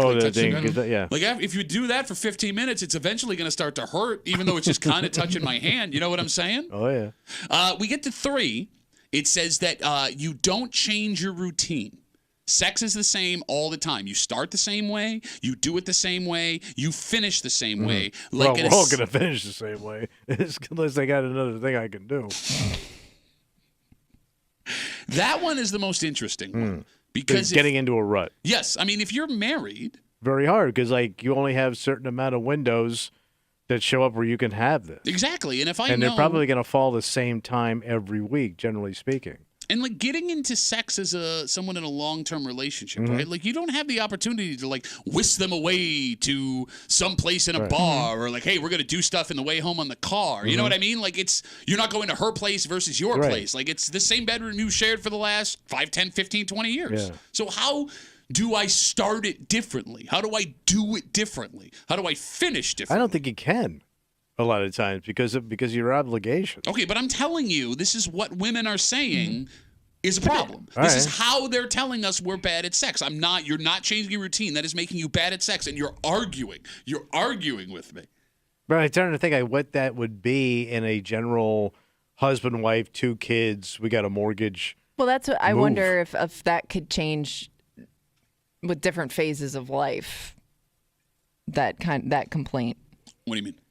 Well, because to your point, like you may be just making sex work with your schedule, whereas at some point, like you could be empty nesters. But that's 18 years from birth to like nest. But that's what I'm saying. Like maybe at certain points in your life are those times where you start to change it up or have those conversations. Which is why some people say it gets better with age. Okay, all right. Well, you're kind of getting it back. Yeah. All right. But that's playing the long game. Now, they get into other things, but I want to stick with those 3 things because those were the most unique. Other ones are pretty standard, right? The lack of confidence, you're easily distracted, and you don't change your routine. 3 things that say you are bad at sex. Now, I'm sure that most men heard those things that we brought up, much like you did, and immediately dismissed them.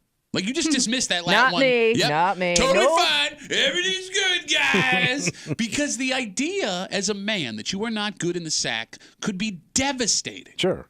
Would you agree that most men have pretty much done the same sexual things their entire lives? They do everything else the same way their whole lives. Okay. Haircut, clothes, shoes, sports teams. I mean, we're very regimented and in a rut as men. Can we have a sidebar conversation? Yeah. So, like, every man has their, and I'm using quote fingers if you're not watching the stream, their moves that for some reason they believe no other man can replicate. Yeah. Like every other guy isn't doing exactly what they're doing. Why do men feel they should share what their moves are?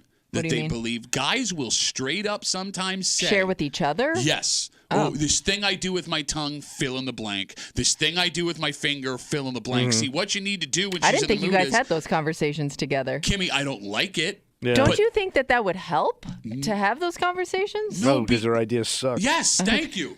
Thank you. And not, But then don't do what that guy's doing. Well, no, it blows my mind that a guy will describe the most basic thing possible and be like, yeah, it drives you nuts. Just no woman has ever had the balls to look you in the face and be like, you suck at this. Yeah. Please don't describe what you're doing to this woman who's about to pick you up from the bar because you've been drinking. I'm very uncomfortable. Well, it could be, but insecurity could go both ways, too. Like, she may not want to say anything because, she doesn't want to make you feel weird. And that's the problem. And I don't think, as a woman, like, it would be hard to hear advice or a suggestion, too. So I think it's like there's a reason nobody's starting that conversation because I think both sides can get sensitive about it. Like, that conversation is just never going to happen. And I understand it. And I agree with everything you just said, Kimmy. The problem with guys, however, and if I'm wrong, 252-WCMF, 252-9263. There's a difference between doing it right and getting complimented and a difference between believing you're doing it right because no one's ever told you you're not. A massive difference. And I don't think the majority of men understand that difference. Just because you've never got a complaint and women have pretended they are into it doesn't mean you're nailing it. Yeah. Fair? Fair? But the compliments could be a false compliment. That's too. what I mean. Yeah. That's what I'm saying. Like, come on, guys, be a little smarter than that. Nah, we're not. You've rocked every woman's world that you've ever been with. What are the other? Come on, even race car drivers crash every once in a while. Like, would the average man listen if the last woman they were with told him, "Hey, listen, you weren't so great"? They'd be crushed. They would be devastated. Would they believe it? No, they would call her every name in the book. Yeah, it's a her problem. Yes, they would trash that woman nonstop. But it's valuable information. But they're never going to take it. But think about this. Because it's soul crushing, it's ego crushing. Okay. Yeah, they don't want nothing to do with it. But like that information is worth its weight in gold. A woman that is willing to have a frank and honest discussion with you about what you just did in the bedroom. It's Josh Allen being able to watch film. So you remember like when we were on stage and you'd make jokes about playing with yourself or looking at porn? Yeah, that was 35% of my, yeah. And you would put it to the audience and no guy would ever admit to it. Ever. And even guys just hanging out with other guys would admit to it, going like, no, I don't look at that. I never paid for sex. Billion-dollar industry. I'm the one keeping it afloat, right, But it's guys? so true that no guy will ever admit to any of that stuff. The stuff that is so obvious we're all doing. But they think it's emasculating. But what blows my mind with that idea, like, a woman telling you you were not good in bed and you not taking that, it's a her problem, right? As we talk about this article, the things that you're doing in bed that prove that you are bad in the sack. We started this break talking about things that men take the most pride in. Your job, the money you make, sex. If you were on the verge of losing your job, you'd want your boss to tell you what you were doing wrong so you could adjust. Sure. If you had a friend that had a way for you to make a bunch of money by changing a few things you were doing, you would be all ears with that information. So when it comes to sex, why are so many men so closed off to the idea that they may not be the best at it? And here's the thing, we may not be able to make those adjustments emotionally or physically. We may be that simple of a human of a human being. Now you're selling guys short. Yeah, because it sounds like an excuse for why you wouldn't try. It's just not going to happen, so I'm not even going to listen to the advice. Oh, he's got you pegged, bro. And not in that I'm asking, like, would that advice coming from a woman even affect you, or are you like, this is what I am, what I am. I've been doing this for decades. I think that's what most guys think. But that's a cop-out.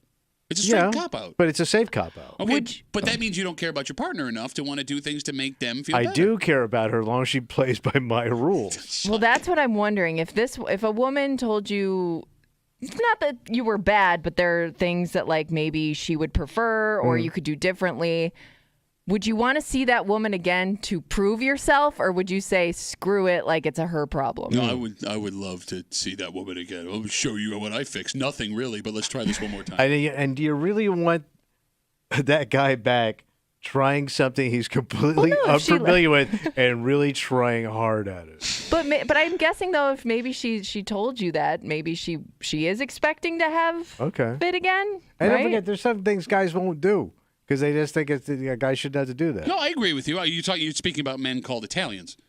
Italian man. There's a couple other cultures. Really? Like what? There's some cultures that don't go below the belt on the ladies. Right? Are you telling me? Don't write me. Don't you drag me into this? There are cultures that think it's People? What do you mean, like people? men don't do that. You know where they at? Where they at? South of the equator, brother. No, I never understood that idea. But it's a thing. I get it, but it's like, hey, man, I know. Killing time down here. It's a run out the clock situation. Let's take as much time as we can. Yes. 252 WCMF 252-9263. Again, we're talking about this article in front of us by a sex therapist. 6 signs that you are bad in bed, and there's 3 of them that really stand out. Ones we haven't heard before. You lack confidence, that you're not spontaneous or free to be open. That you are easily distracted. Not that you're thinking about something else, but you're constantly trying to get to the next thing you want to try. Yeah, you got it. And then you don't change your routine. You start it the same way. You do it the same way. You finish it the same way. If you find these things describe you, this sex therapist who wrote this article says you're probably bad in bed. The whole going back to this idea of a woman willing to tell you what you were doing wrong and guys not wanting it. Do you look at that as admitting defeat? Yes. I think most men always take that as a loss. But it's not really defeat. And what's unique about sex? It's the one thing that matters to everyone. Yeah. That no one really showed us how to do. Right. In the pleasure sense, right? Like, porn is not going to help you be a better lover. No. That's not going to happen. Your dad never gave Don't go near that. But he never gave you tips on pleasuring a woman like he would have shaving. Not that you would have listened to it anyway. I know, I don't want to hear that. And No. you don't know what he's talking about. And you can't listen to your buddies growing up. You turn one boob clockwise and one boob counterclockwise and her vagina blows off. Yeah.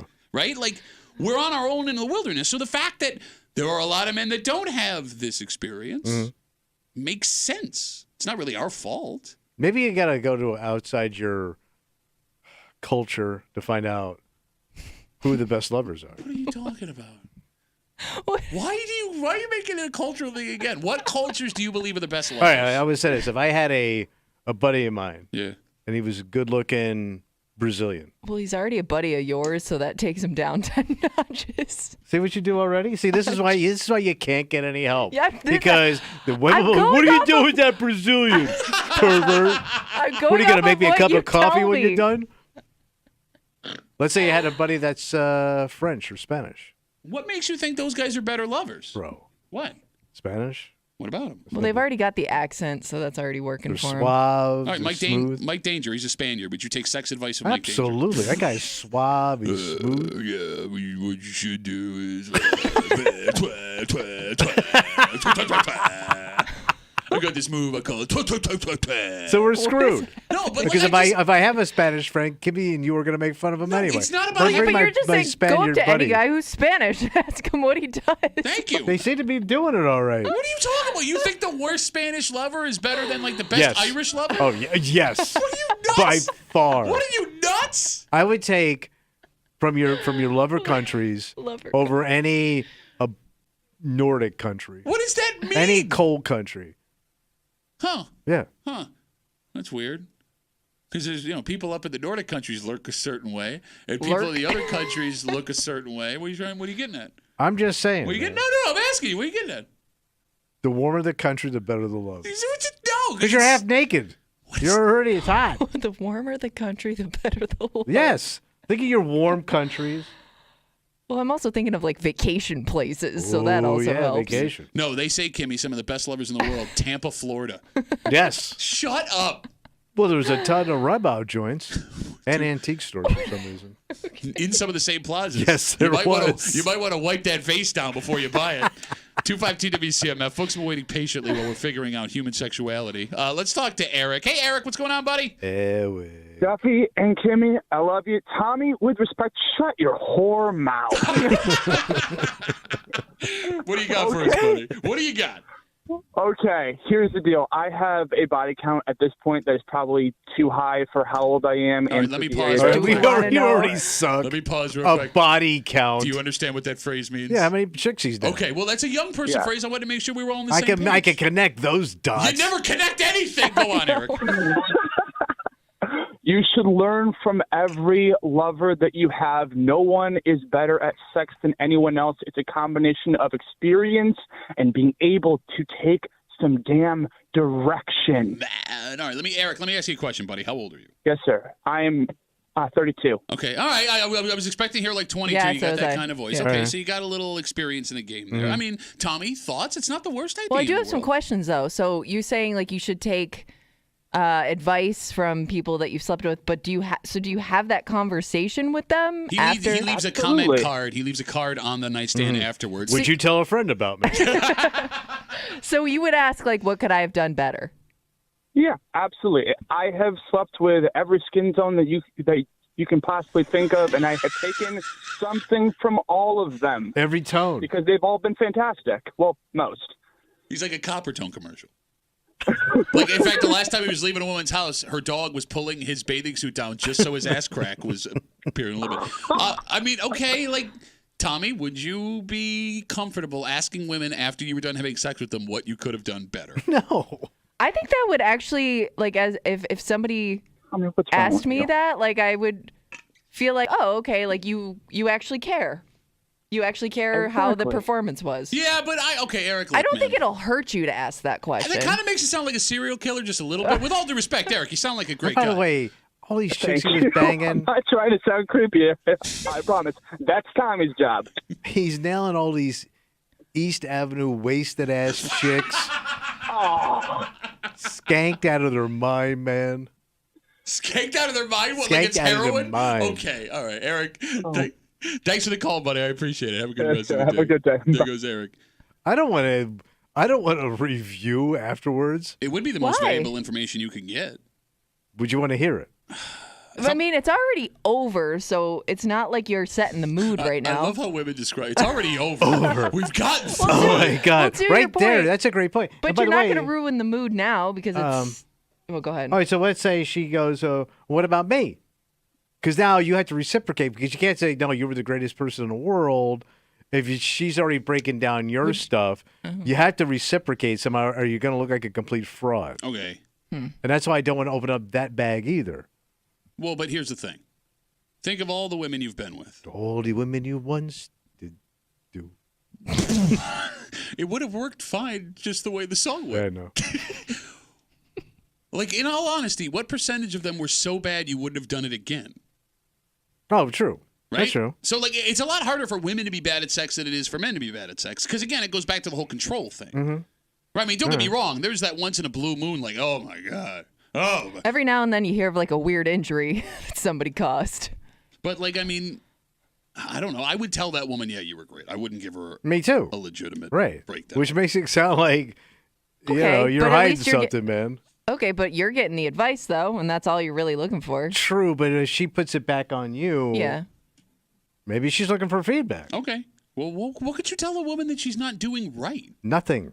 No, but I'm saying, like, Then I would be like, I'd be a stuttering idiot. no, but the point I'm making is, like, what could a woman do so poorly that you would even bring it up? Move more? Maybe you asked her to shave something. I don't know. Well, that's not acting in the bedroom. That's Hey, you ever think now of getting one of them Brazilians? I hear it's a pretty sexy town down there. I mean, and that's the problem with men giving advice. Is 90% of it would be, your thighs are real thick for me. They didn't look like that when you were in your jeans, but now that you took your pants off, it was like unfurling a flag. Are you ready to hear one of the best insults of all time to a woman? Yes. I heard a guy one time tell a chick, if you just lost 10 pounds, you'd be so hot. Oh, my God. Who says that to a woman's face? Well, you only get to do it once. Oh, my God. What a monster. What Bro, a she was out monster. of that house like a rabbit on fire. Wait, He said if you just lost 10 pounds, he said you'd be- this to her while they were going to get together, or I think it was right after they had, oh my god, my God. Wait, they were intimate with each other? Yeah. Well, he's seen her naked. And he just said, and I think Did he want things to end immediately? No, I think, and I'm serious, I think he meant it as legitimate, advice. Like, you're just like, basically he was like, saying, if you want to be with me, you better lose 10 pounds. Well, I think he meant it like, I don't know you're how like he mean 10 it. pounds away from perfection. That is still horrible to say. Yeah, that's an awful I know, thing. but I think in his mind, he was like, man, you're so close to being hot. You're like right there, You're man. making it worse. Just lay out the bagels. Why are you trying to justify this? There is no justification. Because I'm just trying to think, like, what I think motivated he meant it, him. though, like, in, like, a motivational way, Yes. guys. Did she ask for that motivation? No. So shut up. And like I said, she was gone, man. As she should be. Slower than she would have been 10 pounds later. Oh, yeah. She probably lost that 10 minutes getting away. All right, everybody on hold. I would love to talk to you, but the last thing I want to do is take more advice from dudes on how good dudes could be at having sex. All right.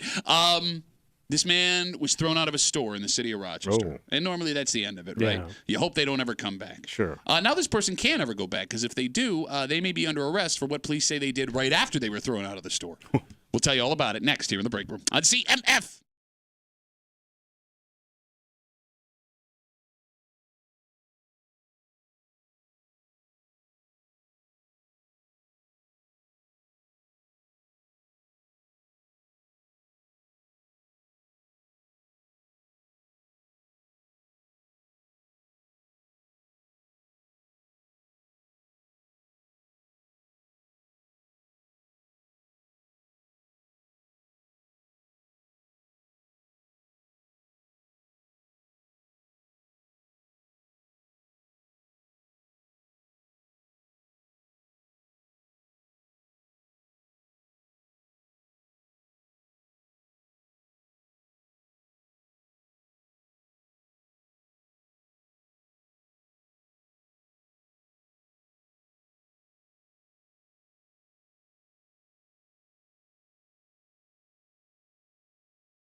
We've had plenty of stories of people being thrown out of stores here in the break room before, right? That happens, right? Never, however, have we seen the reaction that this person allegedly had. Uh-oh. You're hanging out in the break room. Rochester's Classic Rock 96.5 WCMF. This story happened last Thursday at a store on North Goodman Street in the city of Rochester. According to police, just before 6 p.m., they responded after an employee asked a customer to leave the store for, and I quote, causing trouble. Okay, being a nuisance? Now, we don't know what that trouble was, Tommy. But according to the RPD, when the customer left the store, he allegedly turned around and fired shots into the front of the store. Oh. Okay. Police say then he left on foot. Good news. Yeah. No one was injured. All right. And the officers quickly located the suspect and took him into custody. So first off, made the right call on kicking that guy out. Yeah. Like, way to immediately justify the decision they made to throw you out of the store. Now, here's what's weird about this. So, as you heard, they caught the person, thank goodness, right? They took him into custody. But let's say you were able to walk away, right? You fired the shots, you took off, everyone was scared, they didn't get a look at you, whatever. Whether or not you live way out in the country, smack dab in the suburbs, or in a city neighborhood, we all have our stores that we decide to call our own. Yeah. Right? You have your Wegmans, your Tops, your Marshalls, whatever. And most of the time, they're yours because it's the closest place to your house. Yep. The person who fired the shots, Well, you walk there.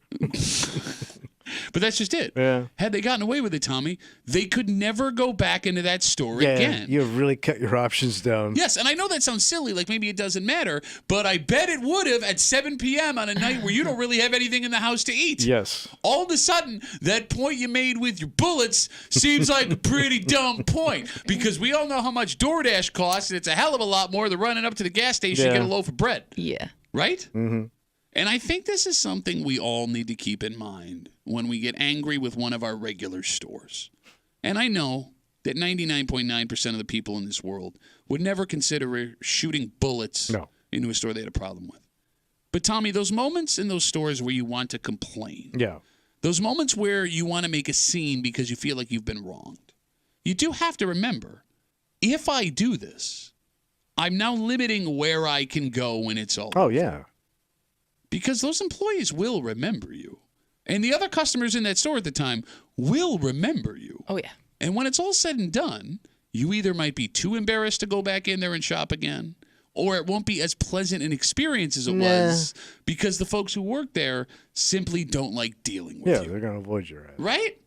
I mean, like, it's amazing that anyone complains about anything ever because most of us are just going into the places we go every day. Yeah, same thing, same time. Yeah, and when same you make stuff. And when you make that complaint, I never understood people that can bitch and moan and complain and then go the next day back into that same store like nothing. Oh, ever my happened. family. And they'll be super polite the next time around too. Hey, how you doing? Hey, remember when you yelled at me yesterday? Yeah, you bitch. You're like, what are we doing here? Yeah. Like my brother, when he groceries, because they live in two different places, you know? Okay. So they only go up there for a season. He will complain to the kid. Mm-hmm. Then he'll go complain to the manager that he told the kid that he was, and this is like this little town they live in North Carolina. But there's nothing else around. He's a regular in there, and he's now complained and then narked on that. Like, what's, so I don't know how he walks in there and does. But like, what's the motivation for that kid to go above and beyond for him next time he's in there? Zero. And I also never understood. And he's telling me about it. Right. So, like, so you're not the only person he's told about it too, right? Like the whole damn town knows what he did. Yeah. Like, we've been seeing people get very, very angry lately with retail workers, restaurant workers, because shortages, and you know, when I was a kid, I took pride in my job. And blah, blah, blah, blah, blah. Where does this expectation come from that all the service you get in every store you ever go to has to be top notch, nonstop? Because even sometimes, even if it is, and the service is fine, I do think that there's just that certain group of people that are always looking for something more, even if that something more doesn't exist. Oh, you mean old people? Well, like, I mean, like, I could have done that when I was coming up. I couldn't have acted like that. They would have thrown you out in the streets. Yeah, we're lucky to have a job. But, like, let's say you go into a grocery store and you're looking for something, and you go up to somebody who works there and you go, hey, where can I find the blah? And the guy goes, I don't know. Deep in your mom. Okay, that's a little extreme. Yeah. Yeah, I would. How do you not know that was going to get dumped?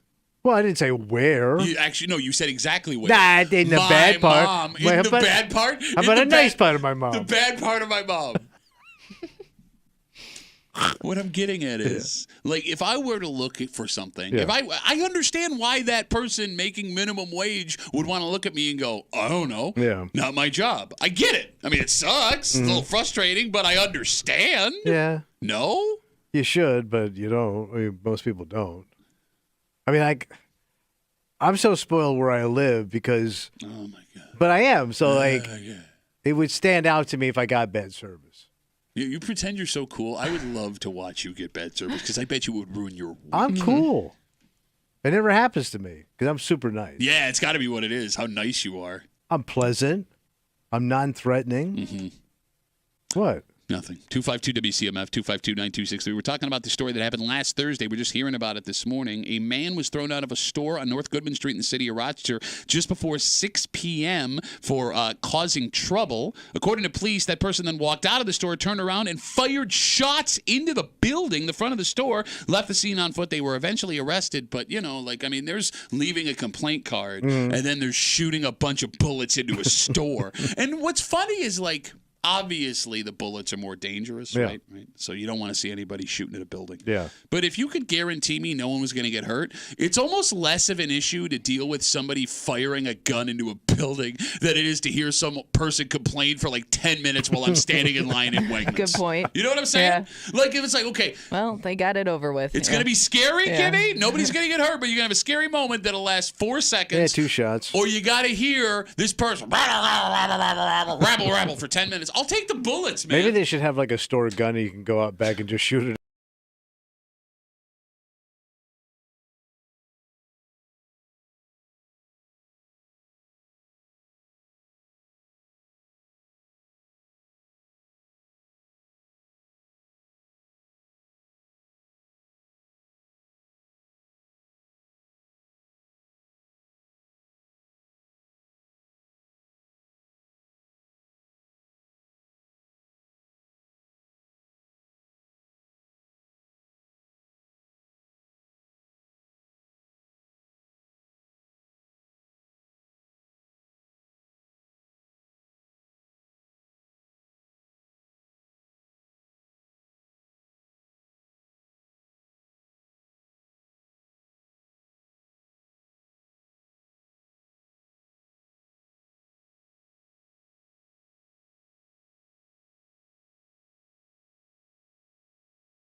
That's going to be a Rapperoo Howdy, Monday Rapperoo. for a Monday break room. Buddy. What? Let me finish. I hate you with the passion of 1,000 suns. Shut up. Down 10 pounds. Shut up. Just need nutrition. You don't know. You have not seen what I've seen in the last 7 days, man. It was coming out both ends till like Thursday. I stayed home to make sure you guys didn't get sick. We appreciate that. And this is what I get. No, go F yourself, you stupid son of a bitch. But I never catch anything. Shut. Why are you doing that? I don't. You're jinxing yourself. I've been saying this for years. You don't catch anything because we're conscious of you. Booze. No, you idiot. Any other idiot would have come in here with this whatever I had. And be like, Hey, I've worked with every other idiot, so don't tell me. You really have worked with every other idiot. No, man, like it. What's the matter? Like I stepped on the scale yesterday, and it was one of those like, oh my god, like I had abs. That's how much weight I lost this week. Man. No, it wasn't on. It's not good. I'm dying. I feel like I'm dying still. Look at you, man. Shut up. You're trimming down, man. Shut up. It's not. No, even my wife was like, oh, she saw me naked yesterday. Yeah. What do you want? What do you want from me? I didn't Put plan some this. goddamn bridges on. Thank you. All right. It'll stay up. Again, I'm going to have to carve another hole in my belt. My pants are like baggy. My pants are baggy, Ma. I feel like MC Hammer. Tomorrow's a Tuesday. You know what that means. Is that new hot thing we're doing? What's that called? Who's getting sick in the hood with Kimmy? Kimmy's got her neighborhood post. She's going to remove street names, town references. She's going to read it out loud. You and I are going to listen. And the star chart, buddy. Star chart is up. Yep. Oh, yeah. 1 star, Thomas. Yeah, you know. 1 star for the last, 3 weeks? 4 now? weeks. We've been doing it for 4 weeks. 1 star for the last month, and it's Tommy Mulet's star. Okay, stop saying it. I'm the only holder of a star. We will see if we can add another star to that chart tomorrow. Where They Whining coming at you just after 9 o'clock. Also, speaking of Where They Whining, we are on to the Sweet 16 Oh, boy. of our WCMF Break Room Where They Whining Burb Bitch Brackets. And again, every single matchup, like we told you earlier this morning, there's no clear path to a champion anymore. Yeah. You can go to WCMF.com. You can get your votes in. You got 4 days to do it till we move on to the Elite Eight, and we'll see what happens, buddy. Okay. So that and a whole bunch more here tomorrow in the break room on CMF. For Kimmy, who is obviously the RIT men's hockey good luck charm, and if they lose on Thursday against the Boston Terriers, I wasn't there. It's her fault. Oh, yeah. So blame her. Oh, they're not flying you guys out for the big game? No. The whole broadcasting crew? Why would they do that? It's on ESPN. Oh, it is? Yes. Oh, okay. Where were you for the conversation this morning? Is he serious? I can't tell if you're kidding or not. I thought maybe they would use them. I mean, they know the players. Yeah. We told you it was on ESPN earlier. I forgot. Okay. For Tommy Mulet, who looks like the human version of a dying Boston Terrier. Oh, you like today? Absolutely. What? What's wrong You with got, that? bro. I never realized. What? You got terrier head. Like if you owned a Boston Terrier as a pet, we'd be like, "Yep, the owner matches the dog for sure." 100%. Yeah, but those are adorable dogs. No, but it would have to be like a 20-year-old Boston Terrier. It's blind in one eye. The other eye has like a really bad infection in it. It's missing teeth. It's gray. I got all my It's dates. got fetal alcohol syndrome. That I have to. My name's Pat Tommy. We'll see you tomorrow morning in the break room, 6 a.m. on 96.5 WCMF.